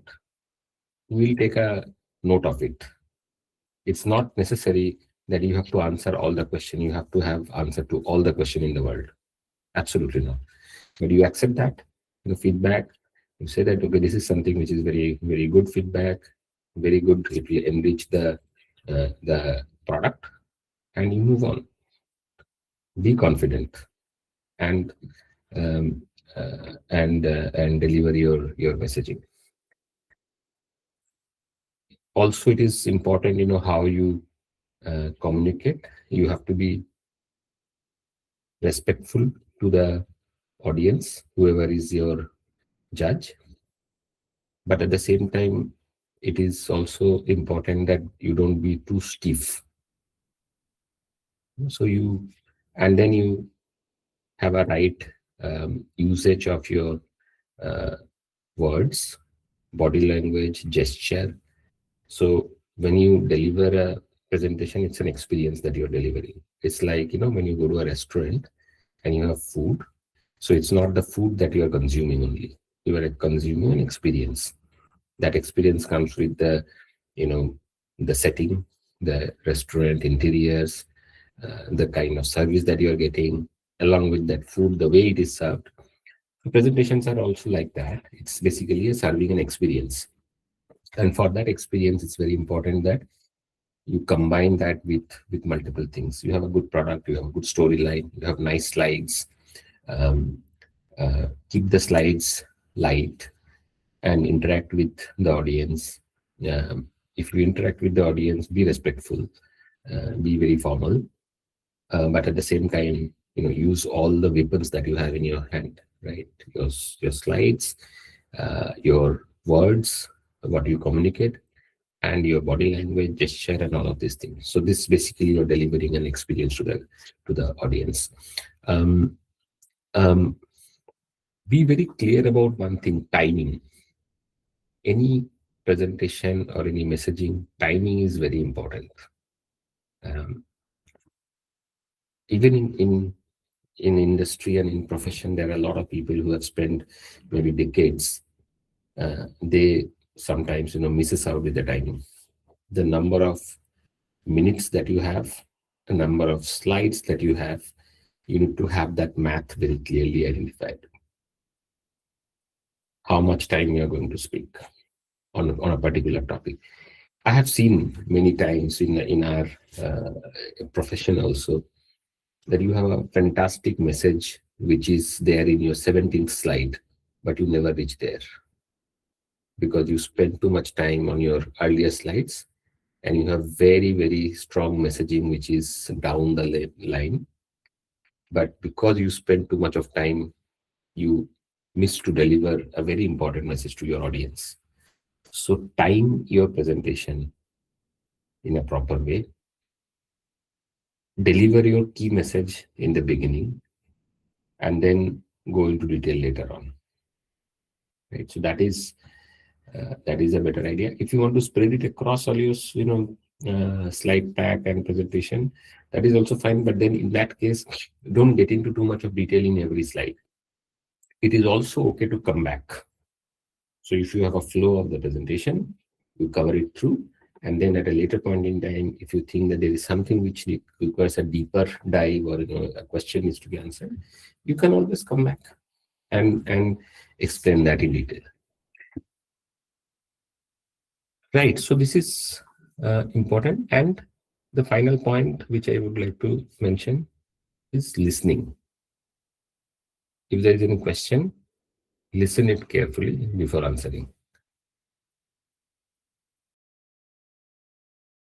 Take a pause and then move on.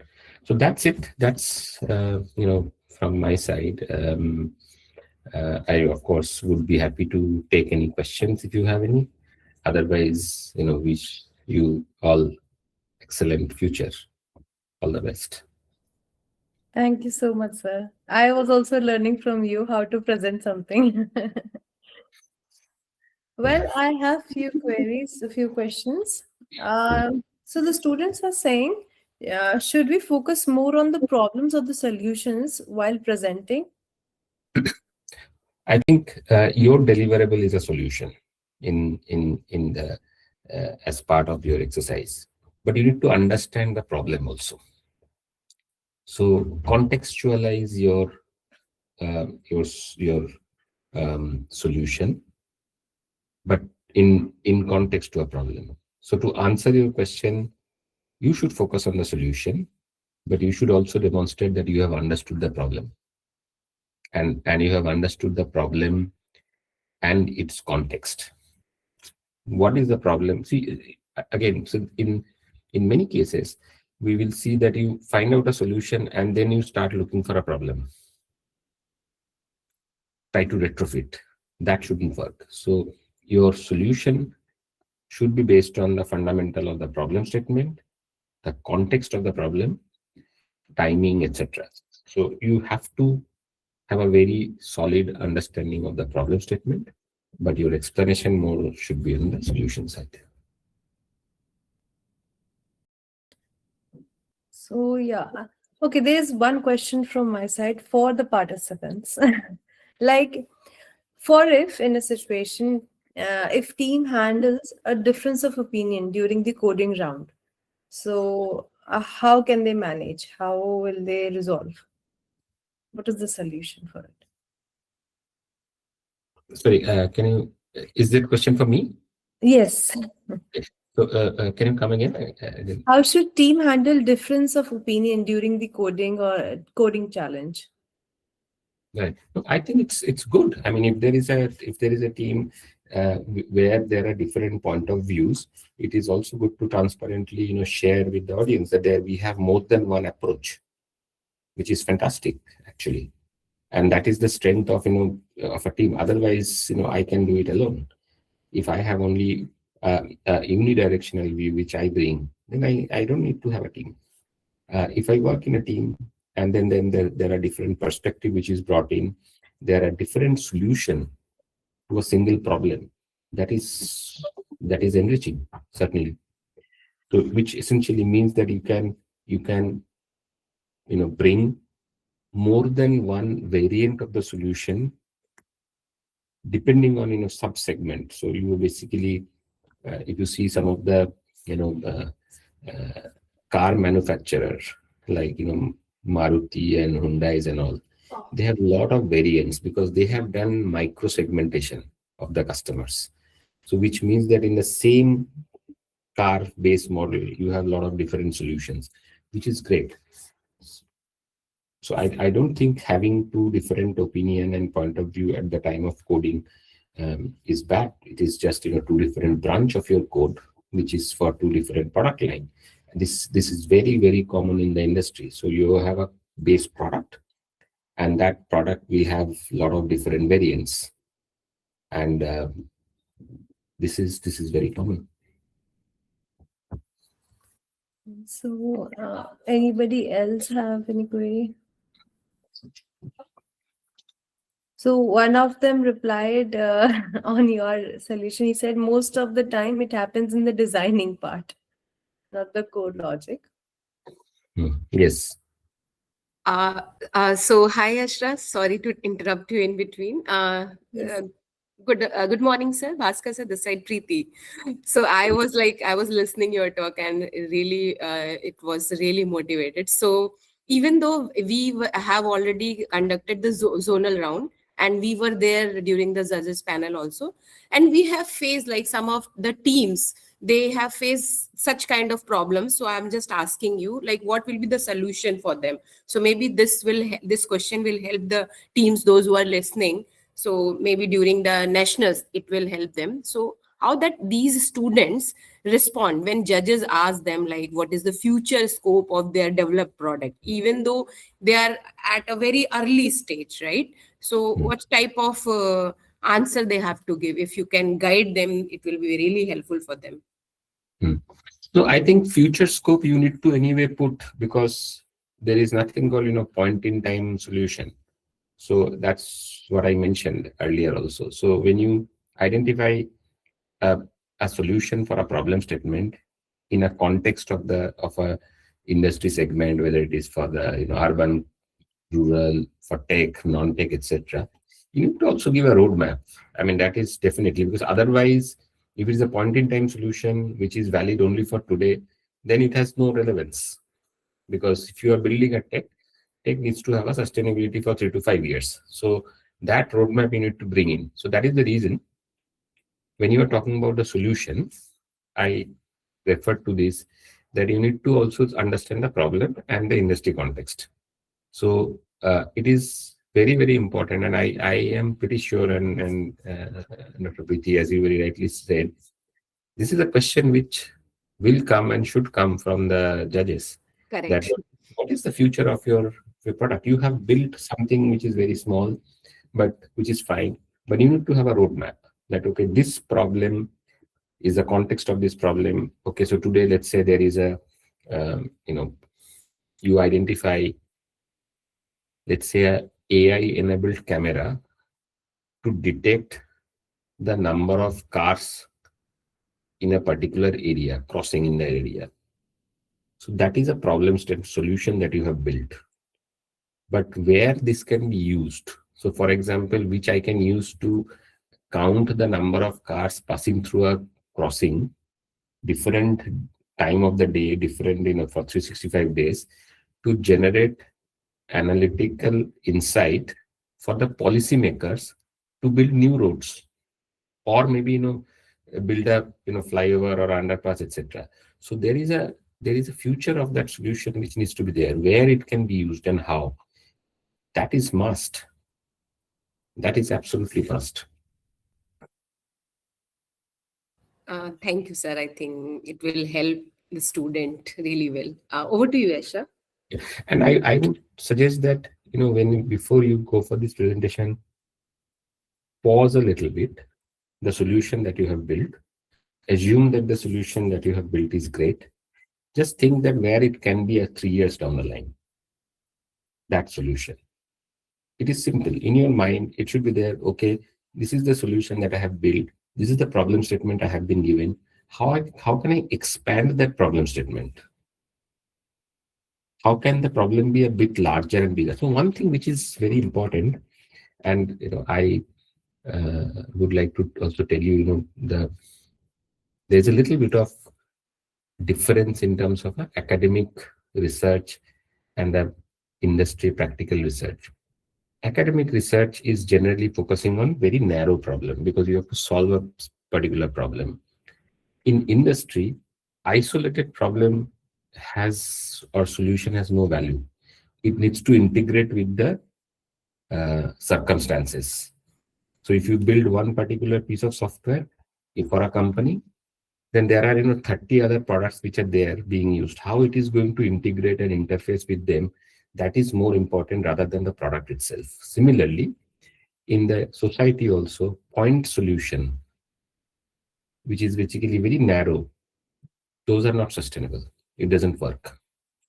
You need to look at the broader picture. So you have a narrow problem, but you need to look at it, how that fits into a larger scheme of things.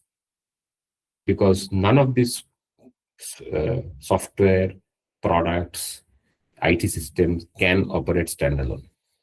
It has to integrate with 30 different other products to solve a problem. So that broader and bigger picture is very, very fundamental in industry. Nobody will buy, even if you try to sell, nobody will buy a standalone product.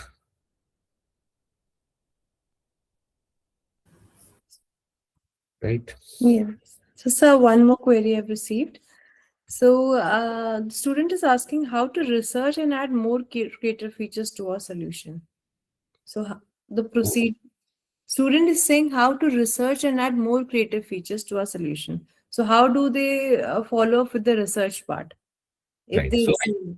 I think, the time frame that you probably have, the best solution would be to,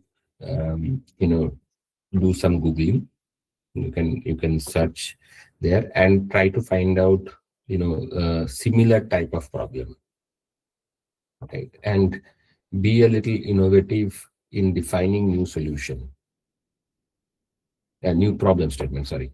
So for example, if you are looking at, how a worker safety, I'm just making up some stories. So how a worker safety in a oil field can be ensured by deploying a AI-enabled video analytics camera, which can detect whether I am wearing a helmet or not. Let's say in a construction site. So I put a camera, and that camera is detecting everybody who is entering whether he is wearing a helmet. Right. Now this is a problem, is worker safety. Solution is a AI-enabled camera which can detect whether you are wearing a helmet. Now you can search that what are the other worker safety problem in different industry. And then you will find out that there are a lot of different worker safety related issues in different industry. In a construction site, maybe helmet is needed. In a mine, maybe he needs to wear a mask. In an oil field, maybe he needs to wear a PPE kit. Refinery. So you have broader problem statement. All of these problems can be solved by the solution that you are thinking. So you elevate the problem statement a little bit, right? And then you get economies of scale. So that research you have to do either based on the solution that you are doing, which is basically what are the types of worker safety, or you do, what are the use cases of AI-enabled camera. So search through your solution or search through a problem. That was a very nice approach to look for how to research for a product problem statement. So, yeah. So I see no more queries. Thank you so much, sir. Thank you so much for telling us how to present and how to research among this. Thank you for your time, sir. Thank you very much, and I wish all the best to the students for the final round and the next rounds, and of course their future career. And I would like to thank both of you for hosting this session, setting up this hackathon. This is great for the country, great for the students, great for the industry. So it's very good, and thank you very much for inviting me. Thank you, sir. Thank you. All the best. Thank you. So finally, we have Mr. I will drop off. No problem. Thank you. Thank you. So I would like to invite Mr. Srinivas sir, who is a AI product leader at Panimal. He has a experience in specializing in AI-driven software development and innovative solution. So we would like him to speak on AI and Gen AI. Hey, thank you, Yasra. How are you? I'm good. Thank you. Hello, students. Welcome, and first of all, congratulations on making it to the final round. Really happy to have this opportunity to share some thoughts with you. I'll just share my screen, maybe use a few slides as a discussion point, but really feel free to ask questions. And at the end of the time, we should have some time left to do a Q&A. Yes. Good. Started. Can you guys see my screen and slides? Yes, sir, it's visible. Okay, excellent. So welcome again. My name is Srinivas. So I'll just do a quick introduction and then we can get straight into the content. About myself, as Yasser was mentioning, many years in the industry. I've spent my entire career in the IT services, IT product space. I graduated from IIT Bombay many years ago and then did my MBA in Cal. And I worked across the globe on probably now 40 different countries for different types of businesses. And these are some of the companies I've actually had employment with over the many years. And what I want to do today is sort of share with you, in the last 4 or 5 years, we've been building this company called Pinomial. It's an AI-based startup, and share some of our learnings and experiences in the context of how you guys can adopt the technologies, but also learn from this in terms of how the space is evolving and where you can go with it in the future. So with the introduction, this is the sort of broad set of topics I want to cover. We'll very quickly introduce Gen AI in the context of all the other types of AI that's out there and can be there. And then talk really in terms of, as the focus of the topic is in terms of the software development process. How do you use the AI tools? What kind of things can you do? What kind of things you should and shouldn't do, so that you can be very effective at using this as another piece of technology within your collection of tools that you have to build and deploy and create great products for our country. So that's the main focus. One quick point of note: I won't be going into any specific individual tool or product. We will I'll mention a few along the way, but it's more just as an illustration. What I hope you can take away from this discussion of ours is that we can use these tools in different ways. And our approach as software developers, as people in the industry who are looking to leverage this, how our mindset should be with respect to these tools, and that will drive how we use and what kind of tools we use. So think of it less of a tools or a technology specific session, and more of a process and guidance on how to use these tools type of a session. So let's get straight into it. There's a lot of hype that's been created over the last especially 3.5 years, since November in 2022, when ChatGPT was released, around this field of generative AI. And many of you may know it, but I just wanted to set the context that generative AI is only sort of one type of technology that exists out there, even within the broad field of artificial intelligence. And why I want to make sure you recognize this is there are two things to remember. If you think of where today all the tools that you've heard of, like the ChatGPTs and the Gemini and Claude fall in, they are generative AI tools, but they use a certain type of underlying technology called as artificial neural networks to be able to do what they do. Especially as students, you should be aware that this is not the only way to do generative AI, nor is generative AI the only thing you can do with artificial neural networks. You can do a lot more different things, and you can do Gen AI using other types of approaches and technologies. So while we will focus on the use of these kinds of tools, because that's what's been most popular, there are certainly other approaches to this space that you should be aware of, and especially as you look to further your education and get into higher educational steps. And if you're interested in the field of AI or even mathematics and computer science, then just remember that there is a lot more space in this arena to play in, and it's not just the ChatGPTs of the world that you need to focus on. So that's the broad space of where they operate. So now let's get into sort of software development and how you can use these tools.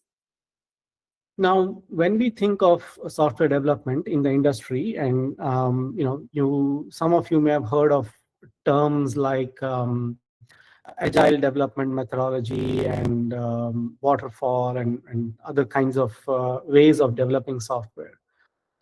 I want to simplify it down to a very sort of simple sequential process, if you will. In the real world, many of these are iterative. You will go through each of these steps many times, and you will go back and forth between the steps. But just for the purpose of this discussion, I wanted to keep it simple and talk about how you take this whole process of software development and break it down into a few steps. Now, even before we go through the steps, you'll see that I classified software development as build, test, deploy, the right bottom corner, because many people I've learned in my many years, believe that software development is all about coding. And that is not true at all. To be good software engineers, and increasingly in the world of AI, you can be what is called as a full stack software engineer. You need to be able to do a lot more than just build, test, and deploy. And that's why I also want to cover the upfront part of the process in terms of how these tools can be used and what you can do with them. So if you are building any fundamentally piece of technology, any product, you have an idea for the product, whatever it may be. It may be a application to distribute news. It could be an application for you to have social interactions with your friends and colleagues. It could be an application for you to keep tab of sports scores or other kinds of market events. That is your idea for what the product could be. You would want to spend some time, and usually good amount of time, doing research on the market in terms of your idea. And we'll talk about what that research means and what this process, what kind of questions you would answer in the process. But the reason you do research is to make sure is to try and understand a couple of different aspects. One, you want to know who else may be building that in the market and what is the kind of competition you'll face and what kind of features and functions they have. But more importantly, you will also get to understand who is the real user of this product, what are the real needs they have of the product, and what kind of problems are you likely to solve with the product. Because at the end of the day, a successful software product is only going to be determined by the number of users and the number of people who actually use your product.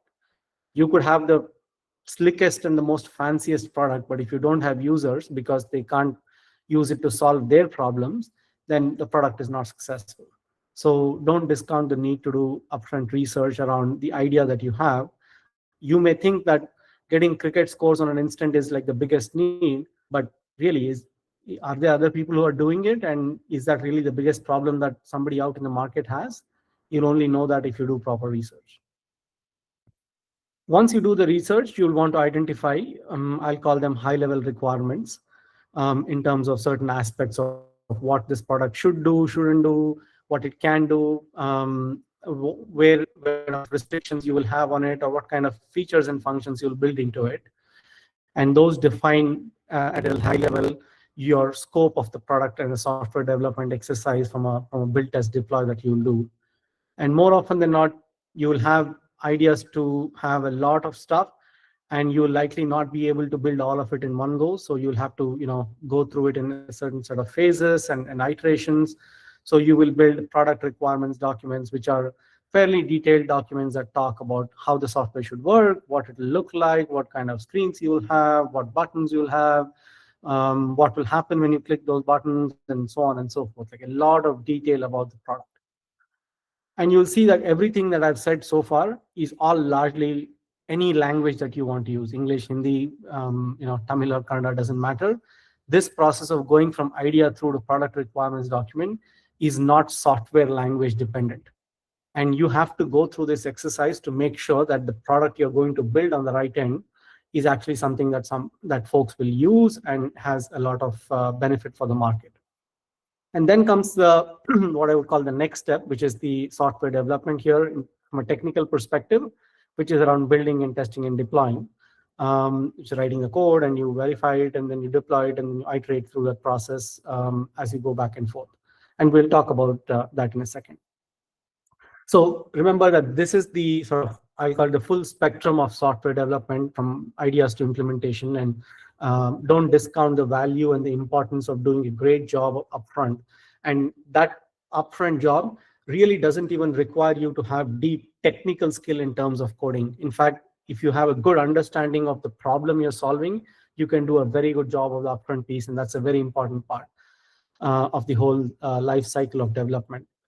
When you hear of terms like business analyst and product managers and so on, which are roles in the industry, this is what they spend much of their time doing, trying to understand this and document this and clarify what it is you're building and why you're building and who's going to be the user and so on.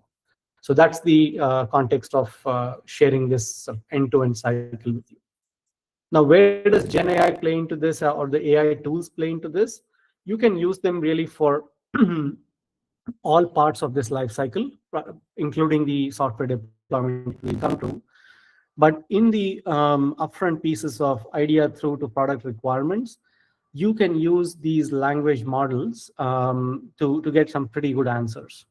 And what are the answers you're trying to get are what I've sort of outlined on the right side here. Is if you can and you should spend some time understanding and asking and using these tools for answers to these questions. So if you give it your idea saying, I want to build a software product for, I don't know, say distributing cricket scores, then you want to ask, how should I frame this problem from a software perspective? What are the kinds of capabilities it should have? Who should be my target users, or who could be my target users? You may find that the kind of users can be classified into different types, and some people want more detail than others, and some people want it at the end of the day summary versus real time, and so on and so forth. So what is the kind of user persona that you will be going after, or user groups that you will be going after, is an important part. Because those users, each set of users will have a different way of asking for that information. So why do they need it now? And who are these users? What is the problem they have with respect to why they can't get what you're looking to give them? So each group may have a different way of asking for the information. So you need to understand, how they do it, how you're going to present them with the information that they can engage with. And last but not the least, where is the information and the data coming from? So these questions of what, who, why, how, and where, really, you can literally just go to the LLMs and engage in a conversation with them to give you answers to these questions. So my first sort of takeaway would be in terms of the use of Gen AI in the software development process. Use it to refine your problem statement, use it to refine the product requirement specification, use them to understand more about the problem and the product that you're going to build, even before you start building it. And I can tell you from experience that probably 75% of the products that don't work in the market don't work because people have not gone through this part of the exercise well. They don't understand the problem, or they don't understand the user, or they make assumptions which they have not validated with and verified, and that is why products fail. So strongly encourage you to use the tools that we have today. When I started my career, these kinds of tools didn't exist. So the way we would answer these questions is we would actually do panel discussions. We would go out and talk to people who we think could be users. We have interviews and market research and surveys and so on to try and get answers to these questions. Today, some of that is still necessary, but you can accelerate a big part of that by using these tools, because they have now digested the information that exists over many, many years of software development, and they have an understanding to some level of the various kinds of users and personas and so on and so forth. So you can certainly, let's say, get a good 75–80% of the way there by using these tools. So certainly one takeaway would be to make sure that you leverage these tools for that. The other point to just quickly remember here is not all these tools will give you the same answer. So you can ask the exact same question of a Gemini, a Chat GPT, and a Claude, and you will get 3 different answers. And answers may be, completely different, or they may be similar but phrased differently. And that is also an important perspective to have, that you shouldn't get locked into thinking that there is only one way or one set of answers to these questions. So the broader the set of answers you can collect, and the more broader your perspective, the better your understanding of the problem. You're better able to define your requirements, and consequently your software that you build will have a much higher impact and acceptance from the user community. So that's the sort of first takeaway in terms of where GenAI fits into the whole software development process. Now, once you have this product requirements document, you want to build and test and deploy the software itself. And the whole process of building and releasing and managing once you've deployed and revising and so on, this is a pretty technically intensive process. And what you're seeing on the screen here is just one sample of a bunch of tools that exist in this space. This is by no means comprehensive, and I think this picture, if I'm right, is probably about a year old. So which means there must be at least 10 other tools that have come in each of these spaces in the last 12 months. So you will always be faced with the challenge of, there are way more tools than you can actually ever master and get good at, because each of these tools themselves are changing pretty much on a monthly basis. So my suggestion to you and recommendation would be, don't try and become an expert in every single tool. That is not, first, it's not possible, and secondly, it's not really a good use of time. What you should be aware of is, what are the various categories of tools that exist, and what might be some of the more popular ones that are being used, and for those popular tools, what are the limitations of those tools. More the strengths everybody will talk about, but make sure you understand the limitations of these tools, because none of these are perfect, or none of these are like a one-shot press a button and magic will happen kind of tools. They all need you to work on the tools, and they expect you to have a certain kind of discipline and structure and so on. And they all work a little bit differently from each other, even though they may be achieving the same objective of doing testing or code completion or QA and so on. So pick a couple of tools. Like these days in development, tools like Cursor and Cloud Cloud Code and OpenAI's Codex and so on are getting popular. A couple of names you won't even see here, and so on down the full spectrum of software development from a technical perspective. So don't try and become a master of all of these tools. More importantly, understand that there are a lot of tools, and what is the actual function I am trying to do, and for that, what might be a potential tool I can use. Now, you will see that there is no mention of sort of ChatGPT or Claude or Gemini here, because they can do many of these things, but they're not specialized tools for that. I'm not suggesting that you shouldn't use them or they're not good. They're actually quite good. But there are more specialized tools for each of these different functions. And these kinds of tools have existed well before the AI revolution of the last 3 years. So the function of people who are always building software, people have been doing testing and QA and so on for many, many years. So those tools have existed. Some of those tools have come and included AI capabilities, and there's been obviously these set of new tools that have come in. So there's a whole mishmash of tools. Focus not on the specific tool, but on the actual task that you're trying to accomplish, and that will help you make sure that you pick the right tool for the right job. Now, whatever be the tool, why would you want to use these tools, and what kind of criteria should you use to pick some of these tools, right? So if you think about building, testing, and deploying as 3 large chunks of activities within the software development lifecycle, then you want to pick tools that accelerate coding and learning. Accelerating coding sounds a more natural use, and that's true. Like, you want to be able to give it natural language instructions, basically ask it in English what you want, and it should be able to produce some code. But equally important is, does it help you learn and get better at it? and both from a functional or understanding of the problem perspective, but also understanding from a technical perspective. And so there are tools which will give you the code, but you can't explain them. There's some which will help you work with the code base that you have as a repeated cycle, so you can learn and make sure that you're improving your skills along the way. One main reason you'd use any tool, especially these kinds of AI tools, is to reduce repetitive tasks. I mean, things that you already know exactly how to do, but will take your time. Why bother doing it again and again? You're not improving your learning. So just give it to the tool to do and let them repeat that process as often as needed. One a simple sort of example could be maybe in your UI, you have a certain function that requires you to create a button and an action on the button. I mean, you've done it once and you know how it works.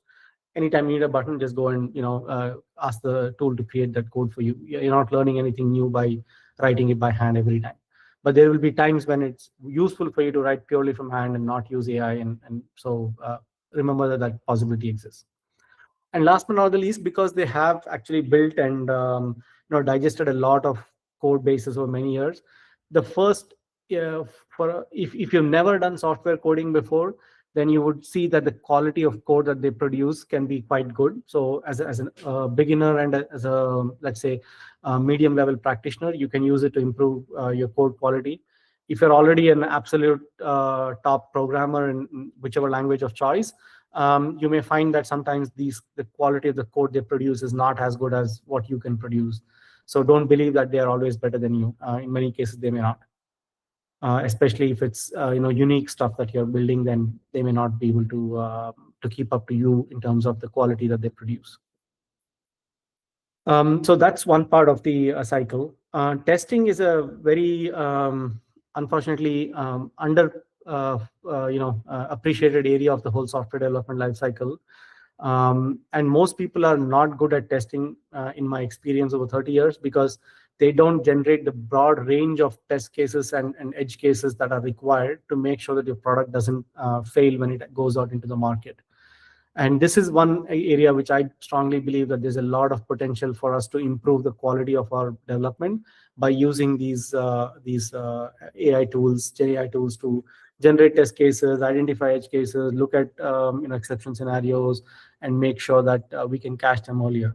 Why? Because eventually the product that you get will be much more bug-free and will be much more liked by the user that you're building it for. And lastly, from a deployment perspective, you can again use the tools from a configuration simplification and detecting software code risks from a security perspective, from a compliance perspective. But you can also use them to troubleshoot faster. Now, you will, as you get more into the space, you will realize that there's a bit of an art and a science to effective deployment and troubleshooting. So these tools can do a certain kinds of things that will help you pinpoint the potential areas of the problem faster. So where you might have taken, let's say, a day to figure out the problem, maybe they can do it in 10 minutes or an hour for you. But the actual fix to the problem may be something that's beyond the capability of these tools, and maybe you have to fix it yourself. So don't assume again that the tool is sort of all powerful and can do everything for you. One point of caution and sort of really both reminder and caution, I would say, is all these tools, even today, with all the greatest improvements that they've had in the last 3 years, are not as good as the best humans. And when something in the product is either working well or not working well, the answer, if somebody asks why it is so, the answer cannot be because AI told me to do it that way or AI built it that way. You as the developers and me as a practitioner in the industry, like, we have the responsibility to make sure that the product works, it does what it's supposed to do, helps the user, solves their problems, works correctly, doesn't crash, all kinds of things. That responsibility is not the AI's responsibility. It is yours and mine. So when we build software using AI tools, always remember that the responsibility doesn't go away, and you cannot outsource that to any tool that you build, least of all the AI tools. and you need to stay in charge, and which means that you really need to understand that end-to-end process we talked about. You need to understand why something is being built the way it is, what is the requirement it's satisfying, why is it working the way it is, and should it be that way or not that way, what are the good and bad if it works in a certain way. That's all your responsibility and my responsibility as developers and practitioners in the industry.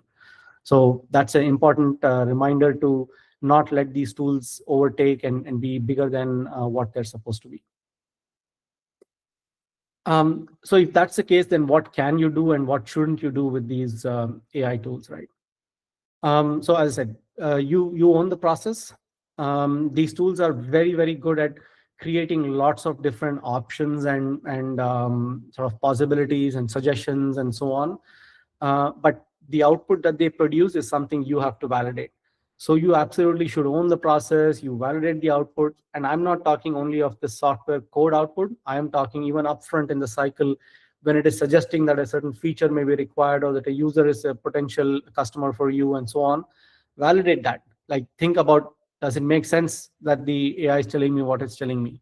And if not, if I have a doubt, if I'm not sure, who else can I go and talk to confirm or validate the outcome that it produces, so that you can be the person in charge of making decisions, owning that, and making sure that you are building the right kind of software for the problem you're solving. And of course, consequently, on the other side, things that you shouldn't do. As I said, don't always assume the AI is right. And you'll be surprised in the kinds of ways it is wrong. Now, wrong here doesn't simply mean that the code doesn't work. In fact, often the code works, but it's not doing what you actually want it to do. That's the problem you have. And those kind of challenges make troubleshooting even more difficult. So don't blindly copy whatever it suggests, whether it be a upfront requirement or the actual software code it produces. Don't take that for truth.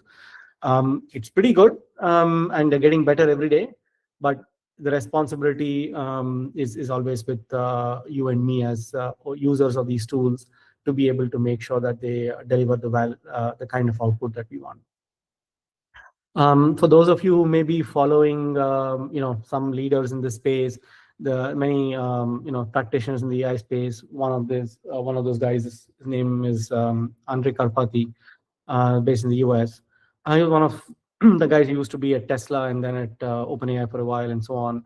And recently I was watching a podcast when he said, for most of my most critical stuff, I don't use AI to write the code or to build the software, because it doesn't know what I want to do. It only knows what it has been taught by the many code bases that it has trained on.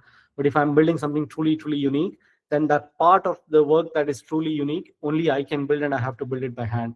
I can build all this surrounding stuff using AI, but the core still remains with me, and I have the responsibility to make sure that the overall product delivers the output it wants. So again, emphasizing that you are in charge, you have the both the responsibility but also the power to make sure that things turn out right. From I'd say some cautions around use of AI. I mean, being responsible from a ownership perspective really means a few things, right? As I said, one is the need to understand before you use. So whenever somebody asks you a question about what you've built, an answer that says, this is what the AI told me, or this is the answer I got from the model, is not an acceptable answer. You have to be able to explain that in your own words, and you have to be convinced that you did it for the right reasons.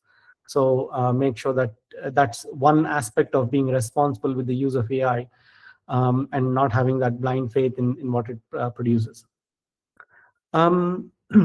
Secondly, and from a tools perspective, the way these tools work is they have been trained on lots of different information, and sometimes you will figure out that they can produce or extract pieces of code almost as is from somebody else's code base and present it as its own. And that's, you have to be careful and watch out, because you have to, as practitioners in the industry, not even for just legal reasons and copyright and intellectual property and all that, but just from being good good software developers and good human beings, we should respect the originality and integrity that other people have brought to the process. These tools are not coming up with stuff on their own. They're basically taking stuff that others have produced. So the combinations may look original, but let's make sure that we respect the original producers of the software as well. And last but not the least, I think this part about privacy and sensitive data is extremely important. If you think about ChatGPT or any of these Claude and so on, none of the computation that happens on them happens anywhere local to you. It's in some remote data center somewhere in the US or Europe, or maybe in somewhere in India as well, depending on where it's deployed. But you as a user have no control, which means that if you are building a piece of software that takes data about your customer, about your user of the product, and are using these tools in the backend, you have to make sure that you're putting in adequate constraints and not disclosing the privacy exposing the privacy of your user to the model.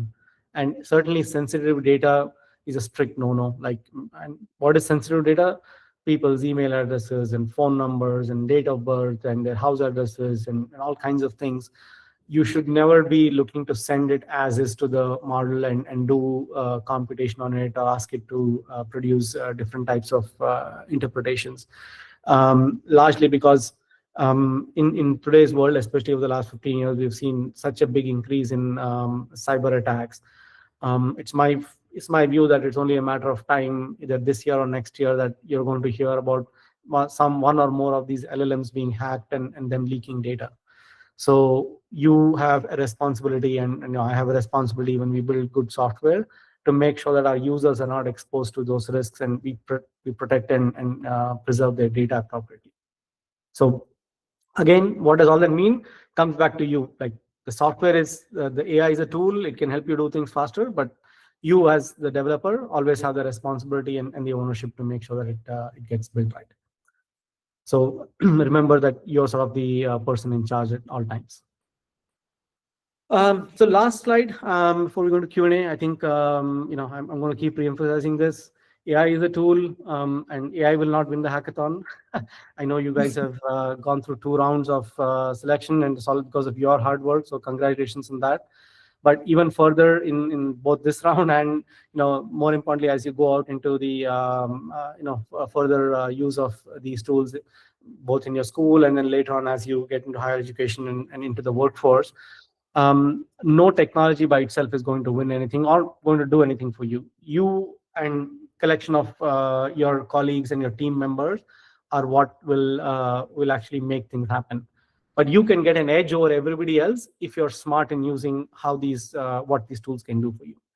So think of them as smart assistants that you can use to make your life easier. But at the end of the day, you're in charge. So the more creatively you can use these tools, the more faster your development process, but more importantly, the better the quality of output, and hence the higher the chance of winning a hackathon, building a better product, making it to market, building great companies.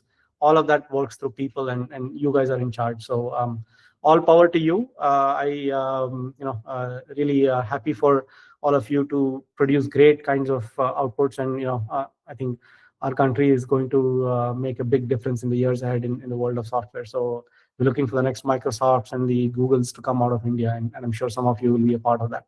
So I look forward to that. Yeah, I think that was pretty much all these slides I had. Happy to take questions if there are any, but I hope this was useful. Feel free to say if it's not as well. No, thank you, sir. It was very nice. A good session on AI, how to use it. And it's true that AI doesn't produce an original idea. It's working on the database. Right. So we have few questions. If possible, just tell us the specific borderline steps of development. There's one question from the student. So the borderline steps of development from a perspective of building software, I would say think of 3 aspects of development. One is let's call it the user front end, or how your user interacts with your piece of software. So the usability aspect of that in terms of And very in sort of layman's terms, what is the screens, what is the buttons, what are the drop downs, what is the kind of colors and fonts and all that you'll use. It looks like to be an obvious, but you doing a good job of that and makes the user want to use your software again and again. You want the people to keep coming back to it. So user interface design and user experience is a very important part. Secondly, the business rules that go behind the UI. What happens when somebody works with your software? What are the rules that your software embeds in it? Is it understandable? Is it consistent? Does it always produce reliable outputs? If I click a button, one time it works, one time it doesn't work, or one time it tells me 2 + 2 is 4, one time it tells me 2 + 2 is 5, then it's not a sort of a reliable piece of software. So the business rules that go behind it are the second part of it. And lastly, the data that goes into this. So where the data is stored, how it is stored, how current is it being accurate, is it being protected and encrypted and so on. Those are three, that's a very important part of, again, building good software. So I would say, if I would draw 3 things that you want to get right in software development: get the interface right, get your business rules right, get your data storage layer right. 99% of software products you will get right if you can get those 3 things right. Sure. So the next question, sir, is how should we divide work between team members? Is this problem is faced by us in the previous zonal round? It's an interesting question, and I won't say there's any easy answer. I think what I'll tell you what we do in most companies. What happens, right? Like, of course, when people join, you go through training and all that, but everybody has a certain let's say preference for what kind of work they want to do. So some people love to get deep into technical coding and figuring out logic and fixing bugs and so on. But some people love to spend time trying to understand the problem, talk to people, and engage with the user community. So within your team, identify these roles of who is going to play the role of the business analyst, who's going to play the role of the developer and sort of the tester. These don't have to be watertight compartment. It doesn't mean that the business user should not do coding or you should not talk, the developer doesn't talk to the customer. But just in terms of areas of responsibility, I would say try and divide the team into 3 parts. One who's sort of focused on defining the problem and understanding it, one who's building the software and sort of testing it, and one who's deploying and managing and making sure it works.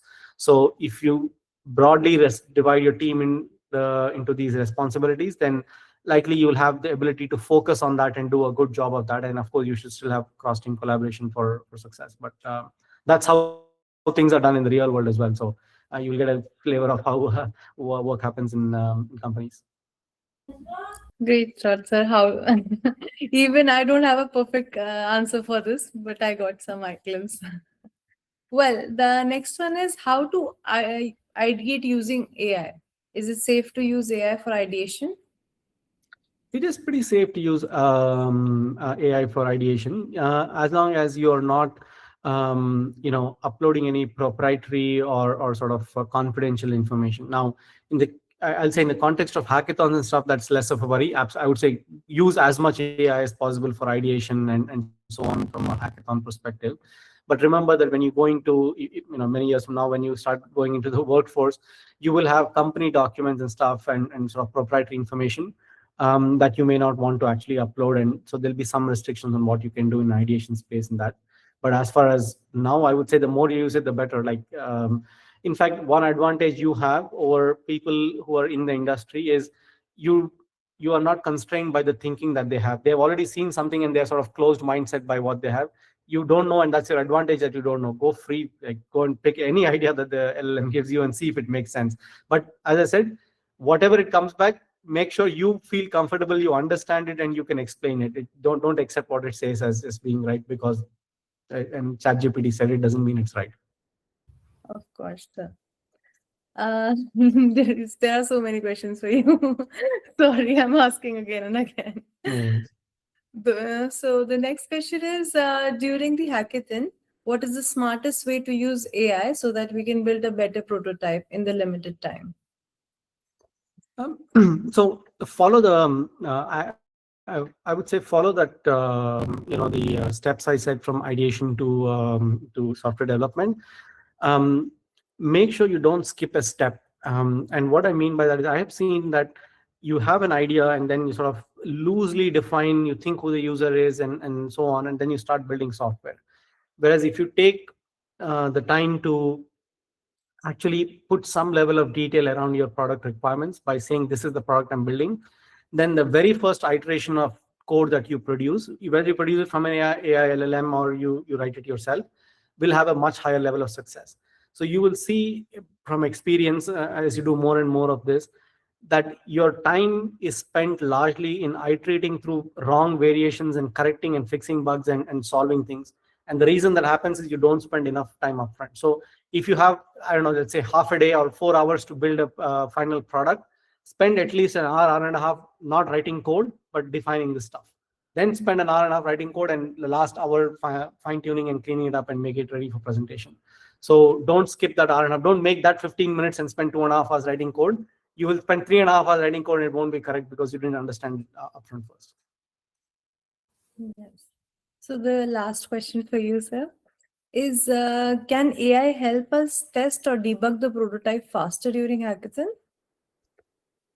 It can, depending on the kind of prototype you've built. So if it is more, I call it user interface and sort of UI type stuff, they tend to do a better job of debugging.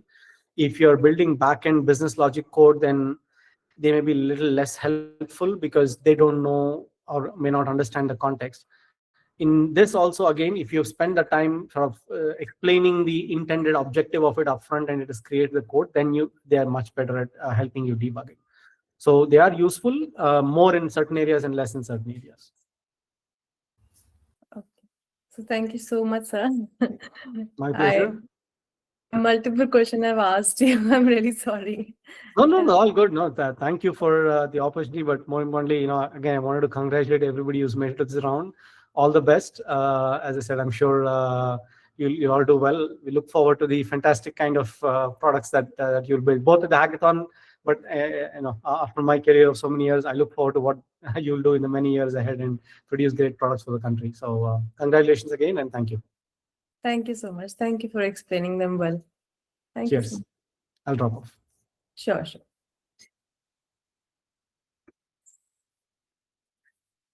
So now I would like to address all the questions which was related to the hackathon guidelines. One of them I have received, that can we use hardware? No, you cannot use hardware. The national dashboard will be released on day 0.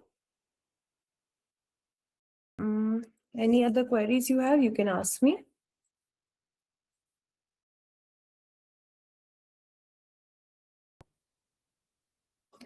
You will get there. I see few questions that we need to continue with the problem statement we had in zonals. No, you will get a new problem statement related to community building on day 1 of code, where in the coding challenge on your team AI VidyaSetu team portal, and a physical copy. Can we add API in our project? Yes, you can add API in your projects.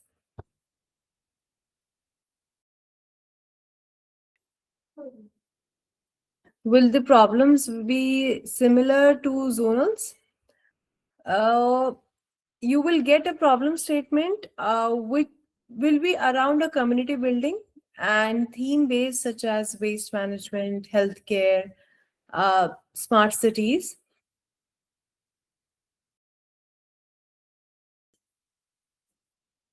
Any more questions? Total duration of event for the coding challenge, it is a 8-hour coding challenge.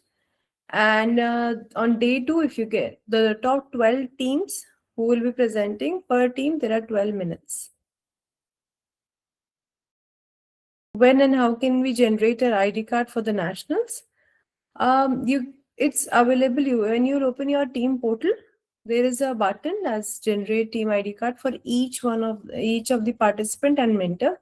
You can generate. If a escort member is coming instead of the mentor, generate the mentor's team ID. During registration, show the mentor's team ID and the escort team ID, the KV ID you have. Just mention your phone number, contact number, and your name to the registration team.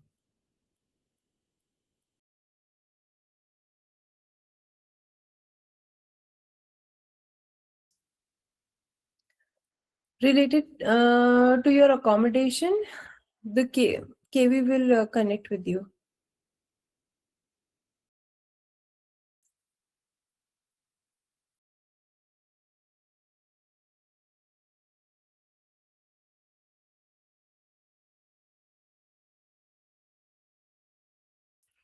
If the option is not available on your team portal right now, try the incognito mode, clear the caches, or else you can wait by end of the day.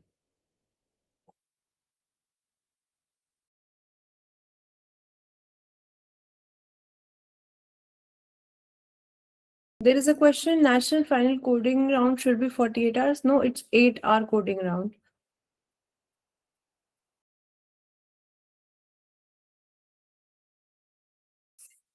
How complex would be the problem, and would we be required to integrate ML model to our solution? So you will get a problem statement, and the AI model, you need to integrate with it. It depends on the statement that you will be receiving. If someone's ID card is not generated, don't worry. Ask your mentor to address that in the code, this query in the mentors group that we have created. So we'll resolve it. Any other questions? Can we use API in the website? Yes, you can.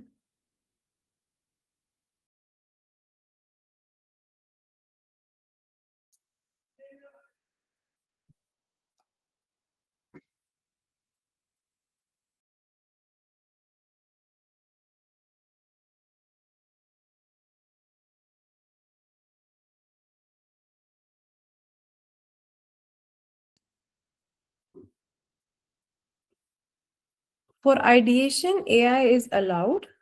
Don't copy paste a code or use it for implementation.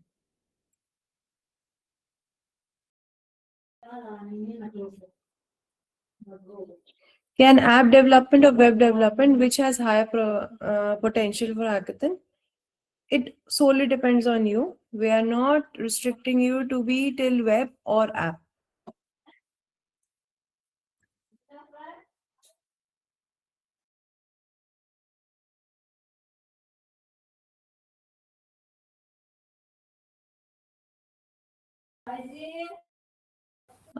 Can you explain the evaluation process? So the code rubrics have been already uploaded on the AI VidyaSetu team, the portal. You can check. So it's a rubric over which we test the code.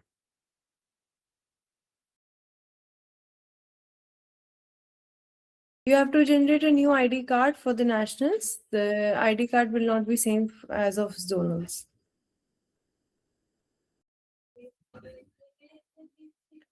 So I think I have answered all the queries. Is only 3 laptops allowed or more? Maximum 3 laptops are allowed.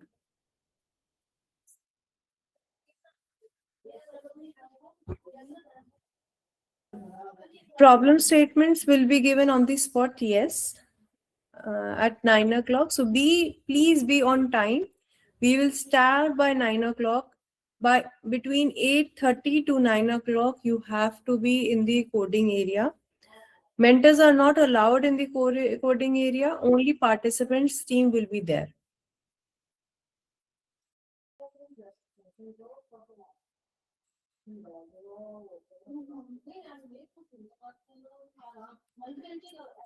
So now I will, among the group of mentors, I will be sharing a link for the feedback form of the knowledge session. So I request all of the mentors to fill out the form. It is mandatory. If somebody is late, you can watch the live session, this session. The recording will be over here.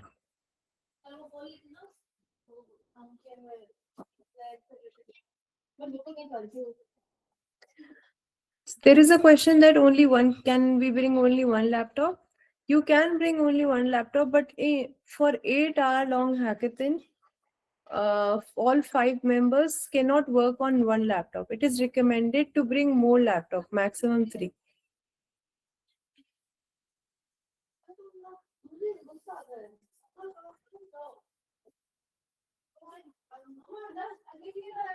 In the guideline section, you will find the code rubrics. You can check on the VidyaSetu portal. So yeah, I think I have answered all the queries. Thank you so much. All the best. And we'll meet at the national